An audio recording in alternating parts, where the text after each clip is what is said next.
నేను ఈ మీటింగ్కి వచ్చేటప్పుడు ఏం వర్తమానం చెప్పాలి, ఒకటే వర్తమానం చెప్పాలి కదా అని ఆలోచిస్తూ ఉన్నప్పుడు ఒకటి రెండు వర్తమానాల గురించి సందిగ్ధంలో ఉన్నాను. లోనికి వచ్చినప్పుడు ఒక ఆయన పాడుతూ ఉన్నారు. ఆయన చాలా ఉద్రేకంగా పాడుతూ ఉన్నారు. చావు గురించి పాడుతూ ఉన్నాడు ఆయన. మనం చచ్చిపోతాం, అక్కడికి వెళ్తాం అనేసి. దాంతో ఒక చిన్న ధైర్యం వచ్చింది, దేవుడు నాతో కూడా చావు గురించి మాట్లాడమంటున్నాడని. సో ఈరోజు మనందరి జీవితంలో ఖచ్చితంగా ఉండేటువంటి విషయం, మనందరి జీవితంలో ఖచ్చితంగా ఉండేది చావు. చావుని తప్పించుకోగలిగే వాళ్ళు ఎవరు లేరు. ఆయన కూడా అదే పాడాడు, శాస్త్రవేత్త అయినా ఏదో అని, చావు అనేది తప్పించుకోలేరు అనేసి. అలాంటి చావు మన జీవితానికి ఖచ్చితమైంది అయినప్పుడు చావు గురించి కొద్దో గొప్ప తెలుసుకుంటే బాగుంటుంది. మీకు వచ్చేటువంటి అనుమానం ఏంటంటే చావు గురించి తెలుసుకునేది ఏముంటుందండి, చచ్చిపోతాం అంతే కదా అనేసి. ఒకవేళ చావే జీవితానికి అంతమైతే మనం బతకాల్సిన పని లేదు. మనలో చాలామంది చచ్చిపోతామే బెటరు. ఎందుకంటే మనకి జబ్బులు ఉన్నాయి, అప్పులు ఉన్నాయి, సంబంధ విభేదాలు ఉన్నాయి, సమస్యలు ఉన్నాయి. వాటన్నిటితో బతికా కంటే చచ్చిపోతే బెటర్ అనిపిస్తుంది. కానీ మనకి చావటానికి ఇష్టం ఉండదు. మనకి చావు అంటే కాస్త భయం ఉంటుంది. అలా చచ్చిపోతే ఏమవుతుందో అనేటువంటి తొందరపాటు ఉంటుంది. ఎందుకో తెలీదు. కానీ మొత్తానికి చావు గురించి అలాంటి ఆలోచనలు మనకున్నాయి. అయితే మొట్టమొదటిసారిగా చావు జీవితానికి అంతం కాదు అని రుజువు చేసినటువంటి డాక్టర్ గారు, అంటే ఒక శాస్త్రీయమైన పద్ధతిలో రుజువు చేసినటువంటి డాక్టర్ గారి పేరు Raymond moody. Raymond moody, RAYMOND, Raymond moody, MOODY, Raymond moody. ఎందుకింత విడమర్చి చెప్తున్నానంటే, నేను చెప్పేటువంటి మాటలకు మీకు యూట్యూబ్లో రుజువులు ఉంటాయి. మీలో కొంతమంది ఇంటర్నెట్ చూసేటువంటి అలవాటు ఉంది కదా, ఇటు చెప్పేది నిజమా కాదా తేల్చుకుందాం అనుకుంటే మీరు చెక్ చేసుకోవచ్చు. అందుకనే చెప్తున్నా. నేను చెప్పే మాటలు ఒకవేళ రుజువు లేకపోతే అంగీకరించలేదు. అయితే నేను చెప్పేటువంటి మాటలు మీరు రుజువు లేకపోతే అంగీకరించలేరు. నేను కూడా అంతే. అందుకనే 1-4 సార్లు దాన్ని చదివి లేకపోతే దాన్ని పరిశీలించి అప్పుడే అంగీకరించడానికి సాధ్యమైంది. ఎట్లా అంటే 1959 సంవత్సరం జూన్ మాసంలో చివరిలో జరిగినటువంటి విషయం. డాక్టర్ రేమండ్ మూడీ అనేటువంటి ఆయన గుండె జబ్బు నిపుణుడు. ఆయన హాస్పిటల్కి ఒక పేషెంట్ని తీసుకొచ్చారు. అతనికి హార్ట్ అటాక్ వచ్చింది. ఆయన్ని బెడ్ మీద పెట్టే లోపల ఆయన చచ్చిపోయాడు. అయితే ఆయనకి ట్రామా డాక్టర్ అంటారు, అంటే అత్యవసర పరిస్థితిలో పనిచేసేటువంటి డాక్టర్. అందుకనే ఆయన కొన్ని ఇంజెక్షన్స్ ఎప్పుడు రెడీగా ఉంటాయి. కొంతమంది B pharmacy, M pharmacy medicine చేసేవాళ్ళు ఉంటారు కాబట్టి పేర్లు చెప్తున్నాను. తెలియపోతే సంతోషం, తెలిస్తే మంచిది. 3 ఇంజెక్షన్లు ఇచ్చాడంట. ఒకటి డెరిఫిలిన్, రెండోది ఇడిజోన్, మూడోది అడ్రలిన్. ఈ 3 ఇంజెక్షన్స్ ఇచ్చిన తర్వాత ఆయన హార్ట్కి పంపింగ్, ఆక్సిజన్ ఇవ్వటం, ఈ షాక్ కొట్టించడం, ఇవన్నీ చేసేప్పటికి 4.5 నిమిషాల తర్వాత అని లేచి కూర్చున్నాడంట. ఎవరన్నా చచ్చిపోయిన వాళ్ళు లేస్తే కనుక భయం వేస్తుంది కొంతమందికి సంతోషంగా ఉంటుంది, కొంతమంది ఆశ్చర్యంగా ఉంటుంది, ఏం చేయాలో అర్థం కాదు. ఒక 20-25 నిమిషాలు చాలా హడావిడిగా ఉంది. ఆ తర్వాత అందరూ పేషెంట్స్ వెళ్ళిపోయిన తర్వాత డాక్టర్ రేమండ్ మూడీ ఉన్నాడు, ఆ పేషెంట్ ఉన్నాడు. అతనికి ECG గీతలు గీస్తారే, ఆ గీత చూపించన్నాడంట. ఇదిగో ఇక్కడి నుంచి ఇక్కడ దాకా గీత స్ట్రైట్గా ఉంది, 4.5 నిమిషాలు అది. ఆ టైంలో నువ్వు చచ్చిపోయావు, నీ గుండె కొట్టుకోవట్లేదు, నువ్వు గాలి పీల్చట్లేదు, నీ బ్రెయిన్ పని చేయట్లేదు, నీ రక్త ప్రసరణ జరగట్లేదు, నువ్వు చచ్చిపోయావు. ఆ 4.5 నిమిషాల తర్వాత ఇప్పుడు మళ్ళీ బతికావు. అయితే ఆ 4.5 నిమిషాల్లో ఏం జరిగిందో నీకేమన్నా గుర్తుందా అని అడిగితే వాడు ఆ 4.5 నిమిషాల్లో ఏం జరిగిందో చెప్పడానికి 40 నిమిషాలు పట్టిందంట. డాక్టర్కి అనుమానం వచ్చింది, వీడు చెప్పేది నిజమా కాదా, వీడు ఇంకేమన్నా కల్పించి చెప్తున్నాడా, ఏ విధంగా ఆలోచించాలి. అయితే తనకు మాత్రం ఒక చిన్న అనుమానం అయితే వచ్చింది. ఏంటనంటే చావు జీవితానికి అంతం కాదు, ఏదో ఉంది వీడు చెప్పేదాన్ని బట్టి. అందుకే తన మిత్రులకి అందరికీ ఒక చిన్న వర్తమానం పంపించాడంట. మీ దగ్గర ఎవరైనా పేషెంట్ వచ్చి కనీసం 4 నిమిషాలు చచ్చిపోయి మళ్ళీ వెనక్కి వచ్చిన వాళ్ళు ఉన్నట్లయితే కనుక నేను కొన్ని ప్రశ్నలు పంపిస్తాను, వాటికి జవాబులు పంపించండి అని అడిగితే మొత్తానికి కొన్ని నెలలకి 6-7 నెలలకి 153 మంది దగ్గర నుంచి ఆయనకి సమాచారం వచ్చింది. వీళ్ళలో ఒక ఆయన మెకన్జీ అని ఆయన 4 రోజులు చచ్చిపోయి వెనక్కి వచ్చాడు. మరి కొంతమంది 6 గంటలు 8 గంటలు ఇలాగా ఉన్నారు. అందుట్లో ఒక అతను వైజాగ్ అతను అని దాంట్లో ఉంటుంది ప్రశాంత్ అనే ఆయన యాక్సిడెంట్లో ప్రాణం పోయి 4 గంటల తర్వాత మళ్ళీ వెనక్కి వచ్చాడు. అవి లిస్ట్ ఉన్నది, అది ఒక పుస్తకం రూపంలో ముద్రించాడు ఆయన. ఆ పుస్తకం పేరు life after death. Raymond moody 7 పుస్తకాలు రాశాడు, అందులో తొలి పుస్తకం ఇది. అయితే ఆ 153 స్టోరీల్లో 13 స్టోరీలు తీసుకొని దూరదర్శన్ వాళ్ళు ఒక ధారావాహిక సీరియల్ చేశారు. దాన్నే హోనీ అన్హోనీ అంటారు. తర్వాత స్టార్ ప్లస్లో వేశారు. ప్రస్తుతం నెట్ఫ్లిక్స్లో ఉన్నది అది.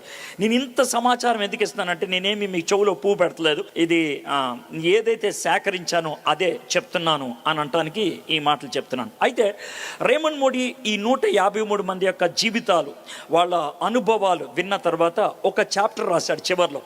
దాంట్లో ఆయన ఏం రాశాడంటే, వీళ్ళందరూ చెప్పిన దాన్ని బట్టి చచ్చిపోయినప్పుడు ఏమవుతుంది, చచ్చిపోయిన తర్వాత 4-5 నిమిషాలు ఏమవుతుంది, దాన్ని ఆయన రాయటం జరిగింది. ఆడ్రియన్ రోజర్స్ అనేటువంటి ఆయన ఒక గొప్ప ప్రసంగికుడు. అమెరికాలో 5 minutes ఆఫ్టర్ డెత్ అని ఒక ప్రసంగం చాలా పాపులర్ అయ్యింది.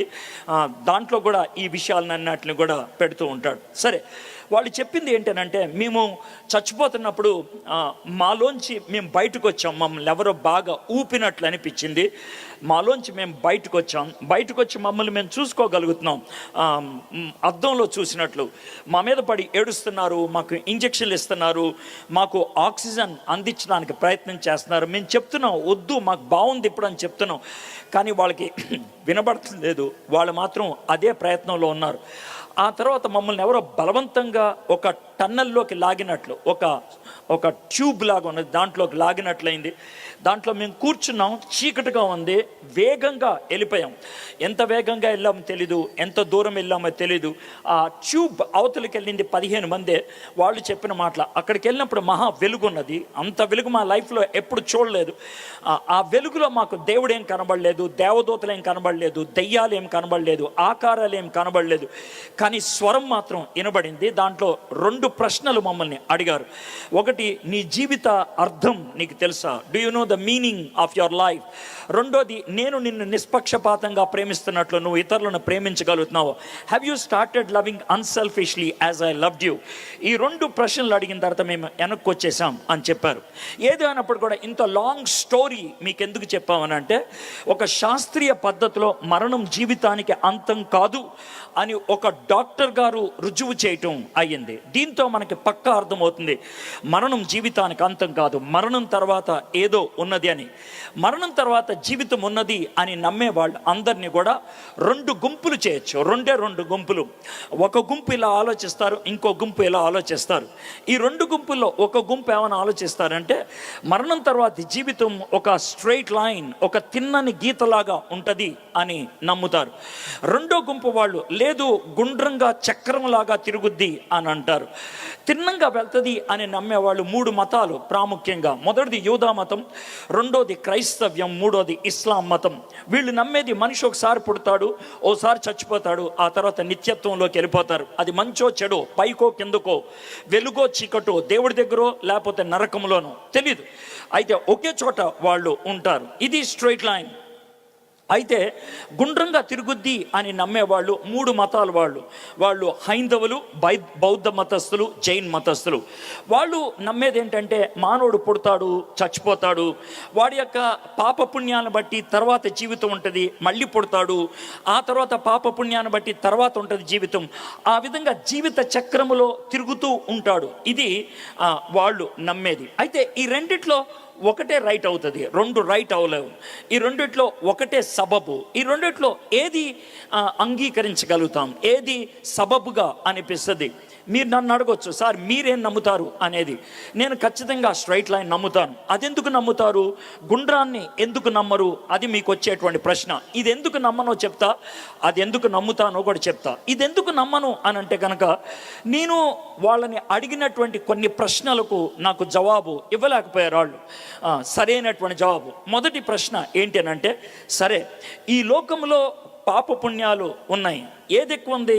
పాపమే ఎక్కువ ఉంది. పాపం పేటరైపోతున్నటువంటి ఈ ప్రపంచంలో ఏది ఎక్కువ ఉండాలి, ఏది తక్కువ ఉండాలి? ఏది ఎక్కువ ఉండాలి అని అంటే కనుక పాపం ఎక్కువ అవుతుంది కాబట్టి జంతువులు ఎక్కువైపోవాలి, పక్షులు ఎక్కువైపోవాలి, చెట్లు ఎక్కువైపోవాలి. ఎందుకంటే పాప పుణ్యంలో పాపం ఎక్కువైతే తర్వాత జీవితంలో కుక్క అవ్వచ్చు, పిల్ల అవ్వచ్చు, ఈగ అవ్వచ్చు, దోమ అవ్వచ్చు, లేకపోతే ఏనుగు అవ్వచ్చు, లేకపోతే సముద్రంలో చేప అవ్వచ్చు. ఇంకా చెడ్డ జీవితం అయితే ఒక వేప చెట్టు అవ్వచ్చు, మామిడి చెట్టు అవ్వచ్చు, కొబ్బరి చెట్టు అవ్వచ్చు, లేకపోతే ఒక గడ్డి అవ్వచ్చు. ఇది పరిస్థితి. అలాంటప్పుడు మనుషులు తగ్గాలి, జంతువులు పక్షులు ఇవి పెరగాలి. కానీ మానవుడు ప్రస్తుతం చూస్తుంది అది కాదే. ఒక వారం రోజుల క్రితమే భారతదేశ జనాభా ప్రపంచంలో నెంబర్ 1 స్థానానికి వెళ్ళింది. 144 కోట్లు దాటింది భారతదేశ జనాభా. చైనాని దాటి నెంబర్ 1 పొజిషన్కి వెళ్ళాం. అంటే భారతీయులంతా పుణ్యుల, భారతీయులంతా పవిత్రంగా జీవిస్తున్నారు. మీరే ఆలోచించండి. సో ఇది నాకు సబబు అనిపించలేదు, నెంబర్ 1. ఇక నెంబర్ 2 ఆలోచించినట్లయితే, సార్ నేను మనిషిని, నాకు నైతికత అనేది ఉన్నది. నేను తప్పు చేస్తారే దుర్మార్గుడా, మనిషివా పశువా అని నన్ను తిడతావు, అది కూడా బాగానే ఉంది. నా కూతుర్నే రేప్ చేయడానికి ప్రయత్నం చేస్తే నువ్వు అసలు మనిషివా పశువా అని తిడతావు, బాగానే ఉంది. నేను మనిషిని కాబట్టి పాపపుణ్యాలు ఉంటాయి, నైతికత్వం ఉంటుంది. అయితే నేనే జంతువునయ్యాను, జంతువునైతే నాకు తారతమ్యాలు తెలియవు కదా, పాపపుణ్యాలు లేవు కదా. మరి ఆ జంతువు యొక్క తర్వాత జీవితం ఎవరు డిసైడ్ చేస్తారు, ఎలా డిసైడ్ చేస్తారు? దానికి జవాబు లేదు. ఇక 3వది, 1000 సంవత్సరాల నుంచి మనం లెక్కేసుకుంటే ఏ సంవత్సరం కూడా ఈ సంవత్సరం జనాభా తగ్గిందిరా మనుషులది అనేవాడు ఎవడు లేడే. మరి అంటే 1000 సంవత్సరాల నుంచి పుణ్య జీవితమే ఎక్కువైందా? దీనికి జవాబు లేదు. 4వది, గుండ్రం గీయటానికి ఒక చోట ఆరంభం ఉండాలి, ఒక చోట అంతం ఉండాలి. మరి ఆరంభం ఎక్కడా, అంతం ఎక్కడా? జవాబులు లేవు. ఈ కారణంతో నేను గుండ్రాన్ని నమ్మలేకపోతున్నాను. అయితే నమ్మగలిగేది ఒకటే, స్ట్రైట్ లైన్ నమ్ముతున్నాను. ఎందుకు నమ్ముతాను స్ట్రైట్ లైన్ అని అంటే, నాకు ఏదో సైంటిఫిక్ జవాబు ఇచ్చారని కాదు, లేకపోతే ఒక తాత్వికమైనటువంటి జవాబు ఇచ్చారా లేదా తర్వాత విషయం. అతి గొప్ప రుజువు నాకు దొరికింది ఏంటి అని అంటే, ఒక ఆయన చచ్చిపోయి ఆయన తిరిగి లేచి హలబాస్ చావు తర్వాత జీవితం ఇలా ఉంటుంది అని చారిత్రకంగా చెప్పాడు. అది చాలు నాకు, అది చాలు. చరిత్రలో ఆ విధంగా రుజువు చేశాడు. ఎవడు సారాడు అని అంటే, ఆయన్నే యేసు ప్రభు అని అంటారు, ఆయన్ని యేసు ప్రభు అంటారు. సో ఆయన్ని బట్టి నేను నమ్ముతున్నాను పునరుద్ధానం ఉన్నది అని. పునర్జన్మ కాదని నేను నమ్మేది, పునరుద్ధానాన్ని నమ్ముతాను. నేను నిత్యత్వంలోకి వెళ్ళిపోతాను. మంచో చెడో, పైకో కిందకో, పరలోకమో నరకమో, whatever it is, it's eternity. అది నిత్యత్వం. అది నాకు అర్థమైంది. ఓకే, అంత సింపుల్గా చెప్పి వదిలేస్తే కుదరదు కదా. దీనికి ఏమన్నా రుజువు ఇవ్వగలవా? ఇది మీరు అడిగేటువంటి ప్రశ్న. ఆ రుజువే మీకు ఇవ్వడానికి ప్రయత్నం చేస్తాను. అయితే ఆ రుజువు ఇవ్వడానికి ముందు ఒక చిన్న మీకు డెమాన్స్ట్రేషన్ చేస్తాను. అంటే డెమాన్స్ట్రేషన్ అంటే మీ ముందు ఓ చిన్న సన్నివేశాన్ని చూపించి దాంట్లోంచి నేను ఈ రుజువు బైబిల్లోంచి మీకు ఇవ్వడానికి ప్రయత్నం చేస్తాను. ఎందుకంటే యేసు ప్రభు గురించి రాసింది బైబిల్లో కాబట్టి యేసు ప్రభు మాటలు, యేసు ప్రభు చేతలు, యేసు ప్రభు బోధలు, యేసు ప్రభు యందు విశ్వాసం ఉంచడానికి కావలసిన హేతు బైబిల్ ఇస్తుంది. కాబట్టి నేను బైబిల్లోంచి వర్తమానం ఇస్తాను, దాంట్లో ఎటువంటి అనుమానం లేదు. ఆ వర్తమానం శాస్త్రీయమైనదా? ఆ వర్తమానము ఈ లోకములో న్యాయబద్ధమైనదా? ఈ లోకములో లాజికల్ తాత్వికమైనదా? ఈ లోకంలో అనుభవపూర్వకమైనదా? 3 విషయాలు చెప్తున్నా. ఒకటి చారిత్రకమైనదా, రెండోది తాత్వికమైనదా, మూడోది అనుభవపూర్వకమైనదా. చారిత్రకమైనదా అంటే రుజువు ఉన్నదా, తాత్వికమైనదా అంటే అరే అది నమ్మదగిందేనా, అనుభవపూర్వకమైనదా అంటే అది నాకు వర్తిస్తుందా. ఈ మూడు ఉన్నప్పుడే సత్యం అంటాం. అయితే ఆ 3 ఎలా ఉంటాయో చూద్దాం.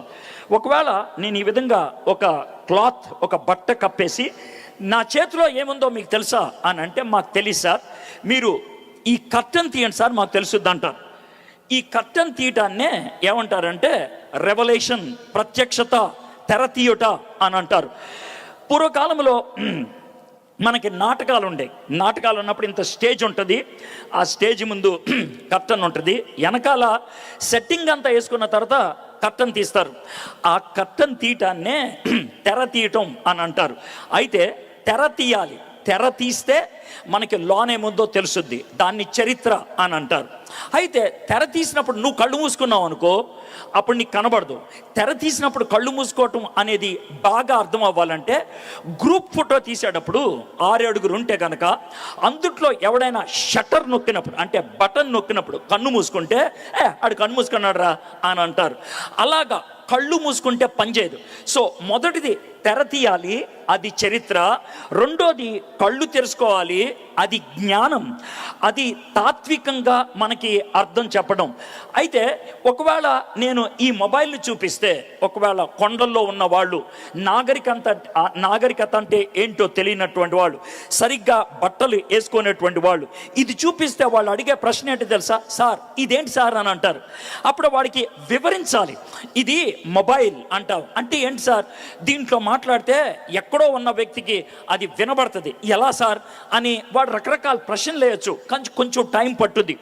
ఈ 3 జరిగిన తర్వాత ఇదేంటో మనం చెప్పగలుగుతాం. ఈ 3 జరిగిన తర్వాత, ఈ 3ట్లో మొదటిది తెర తీయటం, రెండోది కళ్ళు తెరుచుకోవటం, మూడోది మనసుకి అర్థమయ్యేటట్లు చేయటం. ఈ 3 జరగాలి.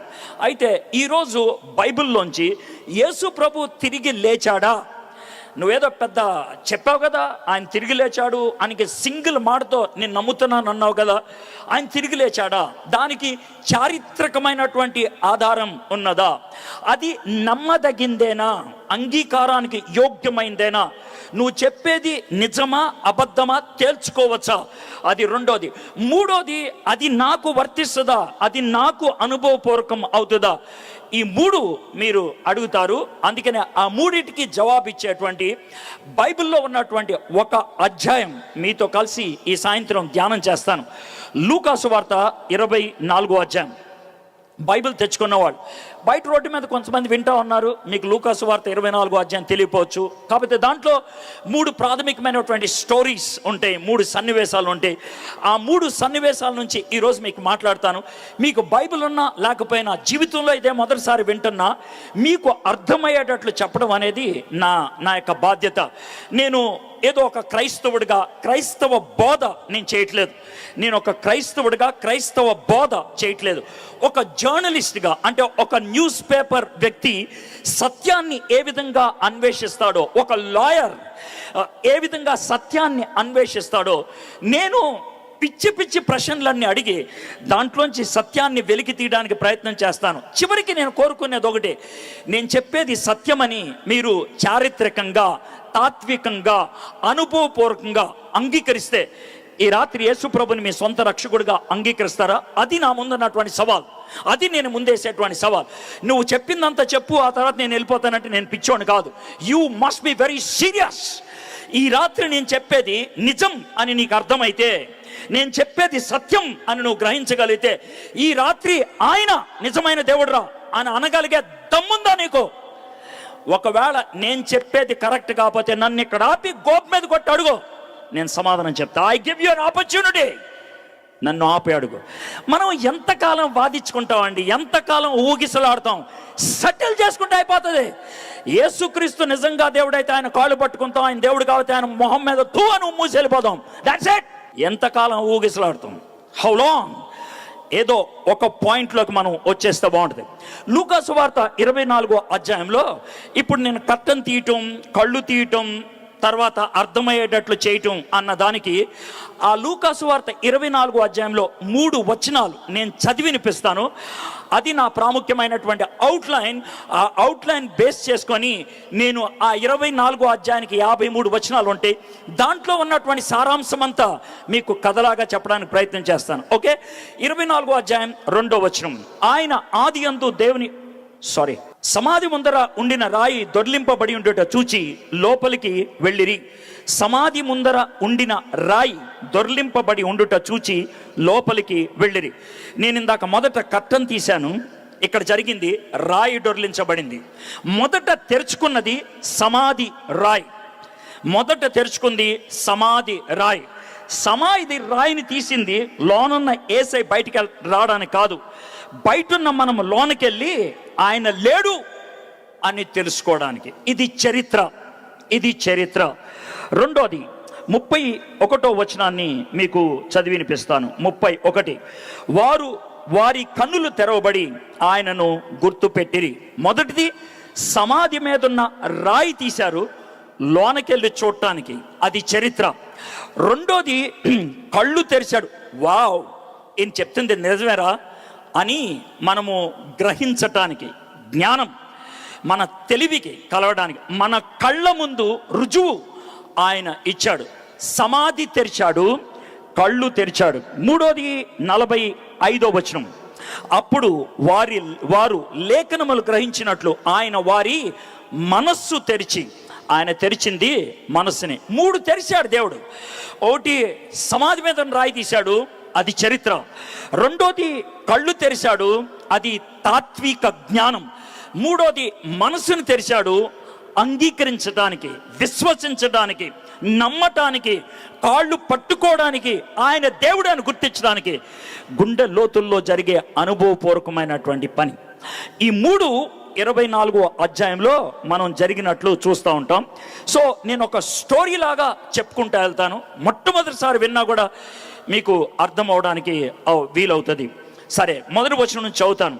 ఆదివారమున తెల్లవారుచుండగా, ఇది ఆదివారం జరిగినటువంటి విషయం. ఏ ఆదివారం జరిగింది? యేసుక్రీస్తు ప్రభువారి యొక్క జీవితంలో ఒక వారం చాలా ప్రాముఖ్యమైంది. సండే నుంచి సండే 8 రోజులు.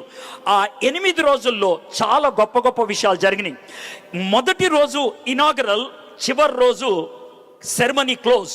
మనకి ఒలింపిక్స్ జరుగుతున్నాయి అనుకోండి, ఇనాగ్రేషన్ చాలా హడావిడిగా జరుగుద్ది, కంక్లూషన్ కూడా చాలా హడావిడిగా జరుగుద్ది. యేసుక్రీస్తు ప్రభువారి యొక్క జీవితంలో పుట్టుక చాలా సైలెంట్గా అయింది. యేసుక్రీస్తు వారి జీవితంలో పుట్టుక చాలా సైలెంట్గా అయింది. యేసయ్య పుట్టినప్పుడు కొంతమంది గొర్రెలు కాసుకునే వాడికి మాత్రమే చెప్పారు. అది కూడా సైలెంట్గా. కొంతమంది దేవదూతలు ప్రైవేట్గా పాట పాడారు, పబ్లిక్గా కూడా పాట పాడలేదు, వాళ్ళకి మాత్రమే. సో యేసుప్రభు వారు పుట్టింది ఒక పశువుల పాకలో, ఒక సైలెంట్ నైట్లో. ఆ విధంగా దేవదూతలు ప్రైవేట్గా పాట పాడారు. It was very silent. అయితే యేసుక్రీస్తు ప్రభు వారి యొక్క జీవితంలో ఒక రోజు చాలా గొప్ప హడావడి. అంత హడావడి ఆయన లైఫ్లో ఎప్పుడు లేదు. ఎప్పుడంటే ఆ రోజు లాజర్ ఇంటికి భోజనానికి వెళ్ళాడు ఆయన. ఎందుకంటే చనిపోయిన లాజర్ తిరిగి లేచాడు. వాళ్ళ ఇంట్లో థ్యాంక్స్ గివింగ్ స్తుతి కూడిక పెట్టారు, అందుకే వాళ్ళ ఇంటికి వెళ్ళారు. చాలామంది చనిపోయిన లాజర్ ఎలా ఉంటాడో చూడటానికి వచ్చాడు, లేపిన యేసుని చూడటానికి వచ్చారు. సో వాళ్ళందరూ ఒక డెసిషన్లోకి వచ్చారు. రే, ఈయనరా ఖతర్నాకరా బాబు, ఈయనే. ఇక లాభం లేదని కనబడిన చెట్లు కొమ్మలన్నీ నరికేసి వాళ్ళు ఊపేసుకుంటూ హోసన్నా హోసన్నా అంటే వాళ్ళ భాషలో యేసయ్య నువ్వే రక్షకుడివి, యేసయ్య నువ్వే రక్షకుడు అని అరుచుకుంటూ వెళ్ళిపోయి వాళ్ళ యొక్క చీరలు, వాళ్ళ యొక్క బట్టలు రోడ్డు మీద పరిచేస్తే ఆయన గాడిద మీద నడుచుకుంటూ వెళ్తా ఉంటే ఈ నడుచుకుంటూ వచ్చారు. That is the greatest moment. అది ఒక విధంగా ఐపీఎల్ ఓపెనింగ్ సెరమనీ లాంటిది, ఒలింపిక్స్ ఓపెనింగ్ సెరమనీ లాంటిది. ఆ ఓపెనింగ్ సెరమనీలో యేసయ్య గ్రౌండ్లోకి ఎంటర్ అయ్యాడు. ఆయన గ్రౌండ్ యెరూషలేం, ఆయన గేమ్ యెరూషలేం, ఆయన ఫైట్ యెరూషలేం. యెరూషలేములో ఆట మొదలయ్యింది, బయట కాదు. ఆయన దెయ్యాలను ఎల్లగొట్టినప్పుడు కాదు ఆట మొదలైంది. చచ్చిపోయిన వాళ్ళని తిరిగి లేపినట్లు కాదు ఆట మొదలైంది. ఆట మొదలైంది యెరూషలేములో ఎంటర్ అయినప్పుడు. 4 రోజుల తర్వాత ఆయన మీద FIR ఫైల్ చేశారు, ఆయన లోన్ వేశారు. నైట్ ఆయనకి నాన్ బెయిలబుల్ వారెంట్ ఇచ్చేశారు. బయటకు రావడానికి వీల్లేదని కోర్టు తర్వాత కోర్టు 3 కోర్టులు తిప్పారు. ఒక్క కోర్టుకి 2 సార్లు తిప్పారు. ఆయన మీద వాళ్ళు ఏ నేరం మోపలేపారు. కుదరదు, ఈ నేసేయాలి. పొలిటికల్ ప్రెషర్ వచ్చింది. ఆ పొలిటికల్ ప్రెషర్ మధ్య ఆ జడ్జి గారు, ఆయన పేరు పిలాతయ్య అనేటువంటి జడ్జి గారు ఈ విధమైన జడ్జిమెంట్ ఇచ్చాడు. ఈయనలో ఏ దోషం లేదు, మీరు అడుగుతున్నారు కాబట్టి లేపేయండి అని. యేసుక్రీస్తు ప్రభు వారిని శిలువ మీద ఎక్కి చంపించేశారు. ఇది ఫ్రైడే జరిగింది. శిలువ మరణం అనేది త్వరగా రాదు. శిలువ మీద ఎక్కించినప్పుడు 2 చేతులకి తాళ్ళు కడతారు, కొద్ది మందికి మాత్రమే మేకులు కొడతారు. యూజువల్గా ఎవరికైనా తాళ్ళు కడతారు, కొద్ది మందికి మాత్రమే మేకులు కొడతారు. యేసుక్రీస్తు ప్రభు వారికి మేకులు కొట్టారు. ఎవరి నెత్తి మీద ముళ్ళ కంప పెట్టరు, కానీ యేసయ్య నెత్తి మీద ముళ్ళ కంప పెట్టారు. ఎవరిని కూడా కొరడతో కొట్టరు, కానీ యేసయ్యను కొరడతో కొట్టారు. ఎవరిని కూడా వాళ్ళ సిలువ మోయమనరు, యేసయ్య మాత్రం మోసాడు. ఇది యూజువల్ కాదు. యూజువల్గా అందరికీ జరిగినట్లు ఈయనకి జరగలేదు. ప్రత్యేకమైనగా ఈయన్ని ఎక్కువ శ్రమ పెట్టి గొల్గొతా కొండెక్కించి సిలువ ఎక్కించారు. పొద్దున 9 గంటలకి సిలువ ఎక్కించడం కార్యక్రమం అయిపోయింది. 3 గంటలకు కొంతమంది నాయకులు మళ్ళీ పిలాతయ్య దగ్గరికి వెళ్ళారు. అయ్యగారు ఏంట్రా వచ్చారు? సార్ ఆయన పోయాడు సార్. అదేంట్రా పొద్దున్నే కదరా సిలువేసింది, 6 గంటల్లో చచ్చిపోవటం ఏంట్రా? వెళ్ళి చెక్ చేయండి రా సరే, ఆయన నిజంగా చచ్చాడో లేదో, ఒకవేళ చావుపోతే పెద్ద గొడవరా. సార్ ఆయన సిలువ మీద ఉన్నాడు సార్. సిలువ మీద ఉంటే ఏమైంది, మీరు చెక్ చేయాలి వెళ్ళి సరే అని అంటే ఓకే సార్ వెళ్తాం అని అన్నారు. వాళ్ళు సిలువ మీద ఉన్నటువంటి యేసయ్య ఎలా చెక్ చేయాలి అర్థం కాలేదు. వాళ్ళు ఆలోచించి వాళ్ళకున్నటువంటి ఒక పద్ధతి ప్రకారం పొడవైనటువంటి ఈట ఒకటి తీసుకొచ్చి 4వ పక్కటెముకు 5వ పక్కటెముకు ఆ రెంటి మధ్యలోంచి పొడిచారు. నాకు తెలుసు నేను అలా చెప్తే మీలో కొంతమందికి వచ్చే రియాక్షన్, ఈడేదో అక్కడ ఉండి మొబైల్లో ఫోటో తీసి మాట్లాడినట్లు 4, 5 అంటున్నాడు రా, ఈడు మన చెవులో పెద్ద పువ్వు పెట్టేస్తున్నాడు రా అనే బ్యాచ్ ఉండొచ్చు. నాకు తెలుసు అలా అంటారని. అయితే నేను ఎందుకన్నానో కూడా చెప్తాను. నేను ఎందుకని బుర్ర అన్నప్పుడు ఎవడైనా ఎక్కడ పెడతాడు, బుర్ర లేదా అని ఇక్కడ పెట్టడు. అంటే బుర్ర ఇక్కడ ఉండదని మనకు తెలుసు. అదేవిధంగా మానవ శరీరంలో నీళ్లు ఎక్కడ ఉంటాయి? నీళ్ళేంటే మరి అదే చెప్తున్నా. వాళ్ళు పొడిసి ఈటను బయటికి లాగితే యోహాను సువార్త 19వ అధ్యాయం 35, 36 వచనాల ప్రకారం బయటికి రక్తము నీళ్లు వచ్చింది అని అన్నారు. బయటికి రక్తము నీళ్ళు ఎక్కడి నుంచి వస్తాయి? కేవలం ఇక్కడే వస్తాయి. ఎందుకు సార్ అంటే ఈ రెంటి మధ్యన 4, 5 పక్కటెముకలు ఉండేటువంటి భాగంలో ఇక్కడ ఒక సంచి ఉంటుంది. సంచి అంటరా పనికి మాలనోడా, లోన సంచి ఉంటుంవేంట్రా అని మీలో కొంతమంది అనుకోవచ్చు. మరి నేనేం చేయను, మనకు ఒక సంచి ఉంది. ఆ సంచికి డాక్టర్లు పెట్టే పేరు పెరికార్డియం. పెరి అన్న మాటకు అర్థం బయట, కార్డియో అంటే గుండెకాయ బయట ఉండేటువంటి ఒక సంచి. ఆ సంచిలో 6 లీటర్ నీళ్లు ఉంటాయి. ఎందుకుంటే ఆ నీళ్లు దాని మధ్యన మన గుండెకాయ ఉంటుంది. అది కొట్టుకున్నప్పుడు దానికి ప్రొటెక్షన్ దేవుడు మన సృష్టిలో మనకిచ్చినటువంటి దివ్యమైంది. అయితే దాన్ని పొడిచి బయటికి లాగితే ఆ పెరికార్డియంలో ఉన్నటువంటి నీళ్ళు వచ్చినాయి. దాంట్లోకి రక్తపు ముక్కలు వచ్చి పడ్డాయి. రక్తము నీళ్ళల్లో కలవలేదంటే రక్తము ఇరిగిందని అర్థం. రక్తము ఇరిగిందంటే మనిషి పోయాడని అర్థం.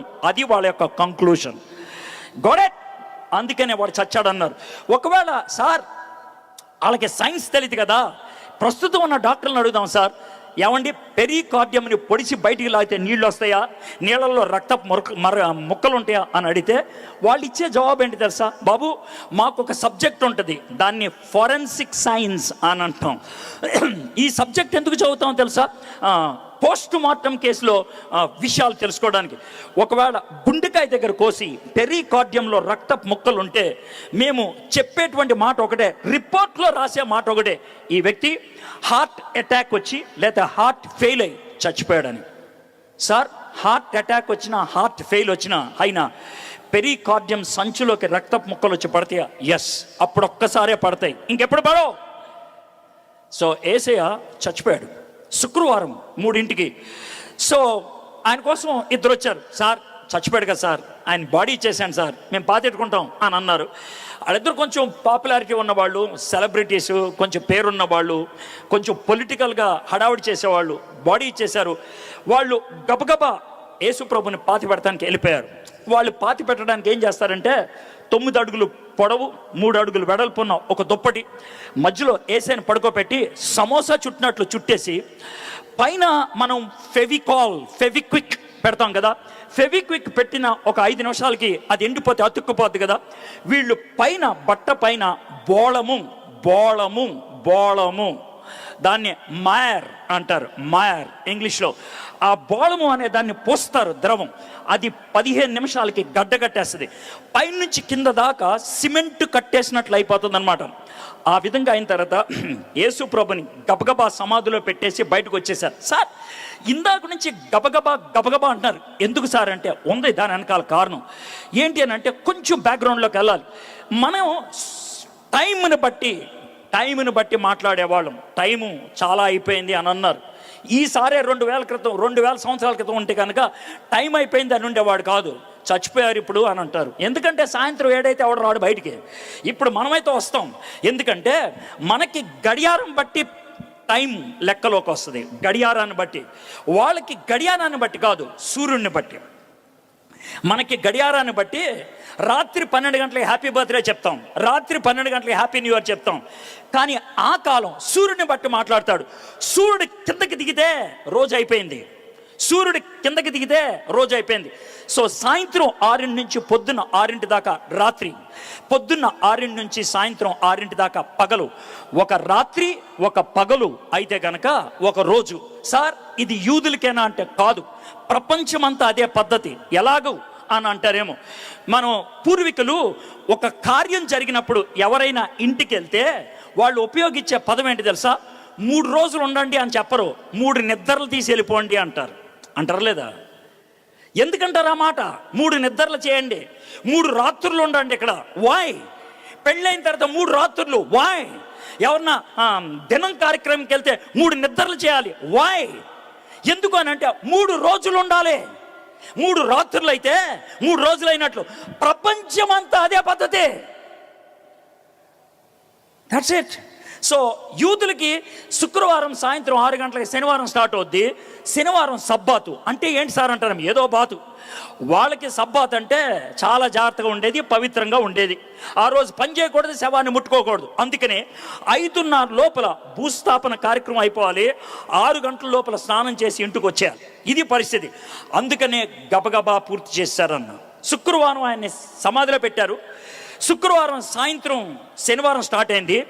శనివారం పొద్దున్న 6 గంటలకి పెద్దోళ్ళంతా ఫిలాయితాయి దగ్గరికి వెళ్ళారు. ఏరా పోయాడు కదా ఆయన, సమాధి కూడా చేశారు కదా, మళ్ళీ ఎందుకు వచ్చారు అంటే, అయ్యగారు ఈడు బతుకున్నప్పుడు ఓ డైలాగ్ వేశాడు సార్. ఏమన్నాడు రా డైలాగు? సార్ ఆయన ఏమన్నాడంటే, మీరు నన్ను ఎరగబాతారా, నన్ను సిలివెక్కిస్తారా, నన్ను చంపుతారా, నన్ను పాతి పెడతారా, బస్తీ మీద సవాల్ నేను 3వ దాన్ని తిరిగిలేస్తా అన్నాడు సార్. ఆడు అన్నాడు సార్, ఆడు బతుకున్నప్పుడు అన్నాడు. ఆడు లేస్తాడో లేదో మాకు తెలీదు. వాడు లేవకుండా ఎవడన్నా శవాన్ని ఎత్తుకెళ్ళిపోతే మనం ఏం చేయాలో తెలియదు సార్. కాబట్టి మీరు ఏదో ఒకటి చెప్పండి అంటే, నేను ఏం చేయనురా, 1.5 టన్ను బరువు రాయి పెట్టారు కదా, దాన్ని తొయ్యటం కష్టం కదరా, ఓ పని చేయండి రా, చుట్టూ సెక్యూరిటీ గార్డ్ని పెట్టండి. సార్ సెక్యూరిటీ గార్డ్ పెడితే సరిపోదు సార్, మరి ఏం చేయమంటావు? సార్ మన ప్రభుత్వపు సీల్ పడాలి సార్. ఓకే, ప్రభుత్వపు సీల్ వేసేయండి, దాన్ని ఎవడైనా ముట్టుకుంటే మరణ శిక్షే. ఆ విధమైన కట్టుదిట్టాన్ని చేశారు శనివారం. ఇది పరిస్థితి. శనివారం సాయంత్రం 6 అయింది. శనివారం సాయంత్రం 6 గంటల దాకా పనులు ఏం చేయకూడదు. శనివారం సాయంత్రం 6 గంటల దాకా అటు ఇటు తిరగకూడదు. ఏమయ్యా నువ్వే పని చేయకూడదు అంటున్నావు, పిలాత్ దగ్గరికి వెళ్ళారంటున్నావు, ఈ రాయి గిల్లి సెటప్ చేశారు. అది యూదులు కాదు చేసింది, అది బయటోళ్ళు. నేను యూదులకి సబ్బాత్ అని అన్నాను. అయితే యేసు ప్రభు ఫాలోవర్స్ ఎవరైతే ఉన్నారో ఎవరిదారిన వాళ్ళ ఇంటికి వెళ్ళిపోయారు. అయితే యేసు ప్రభుకి ఆడోళ్ళు ఎక్కువగా ఫాలోయింగ్ ఇచ్చేవాళ్ళు, చాలా ధైర్యంగా. యేసు ప్రభు సిలువ మీద చచ్చిపోతుంటే 4 ఆడోళ్ళు ఉన్నట్లు దాఖలాలు ఉన్నాయి, కానీ ఒకడే మగోడు ఉన్నాడు. ఆయన చచ్చిపోయి సమాధి చేసిన తర్వాత శనివారం సాయంత్రం 6 గంటలుగా ఆదివారం స్టార్ట్ అయిన తర్వాత కొంతమంది ఆడోళ్ళు కూర్చునిపోయారు. వాళ్ళు కజిన్స్ అవుతారు, అక్క చెల్లెళ్ళు పిల్లలు, ఇలాంటి వాళ్ళు అనమాట.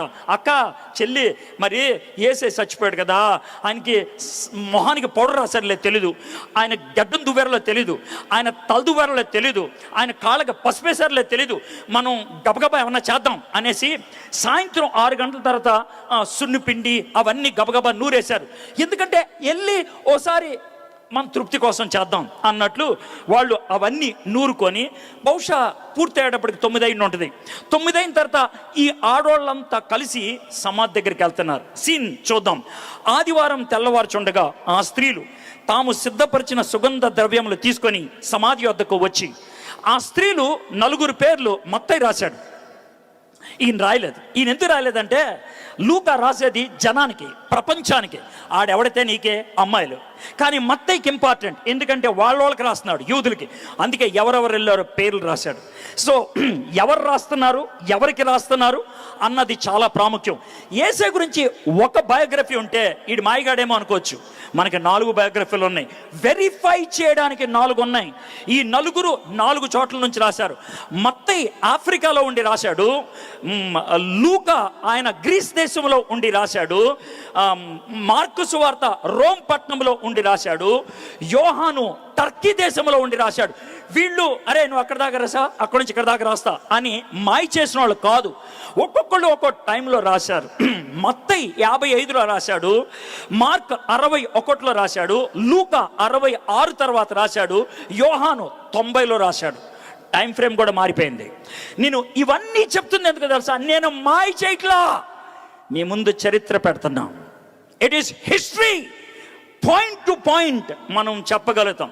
సరే, ఈ అమ్మాయిలు వెళ్తున్నప్పుడు దారిలో కొంతమంది మాట్లాడుకుంటున్నారు. ఈ అమ్మాయిలు ఏమే మనం ఆడికి వెళ్తున్నాం సమాధి దగ్గరికి, మరి రాయి ఎవరు దొరికిస్తారు? టన్నున్నర ఉంటుందంట బరువు, 6 నుంచి 8 మంది తోస్తే కానీ పని అవదంట. ఇది ఎలాగా అని అంటే ఊరికావే పొద్దున్నే ఎప్పుడు అపశక్కన మాటలు, ఎవడో ఒకడు ఉంటాడులే పద అని సమాధి దగ్గరికి వెళ్ళారు. వెళ్ళినప్పుడు జరిగిన విషయం ఏంటి చూద్దాం. సమాధి ముందర ఉండిన రాయి దొర్లింపబడి ఉండేట చూచి లోపలికి వెళ్ళిరు, కానీ మూసిన తలుపు తెరిచింది. ఎవడు తీస్తాడా అని ఆలోచిస్తున్న తలుపు తెరిచింది. న్యాచురల్గా వాళ్ళకి వచ్చేది అని చాలా హ్యాపీగా పరిగెత్తుకొని లోనికి వెళ్ళారు. లోనికి వెళ్తే యేసయ్య బాడీ లేదు. పచ్చి భాషలో చెప్పాలంటే యేసయ్య శవం దొరకలేదు. వాళ్ళకి జాగ్రత్తగా చూసి ఉండరు, ఎక్కడ లేదు, ఏ దాఖలా లేదు. ఏమైంది?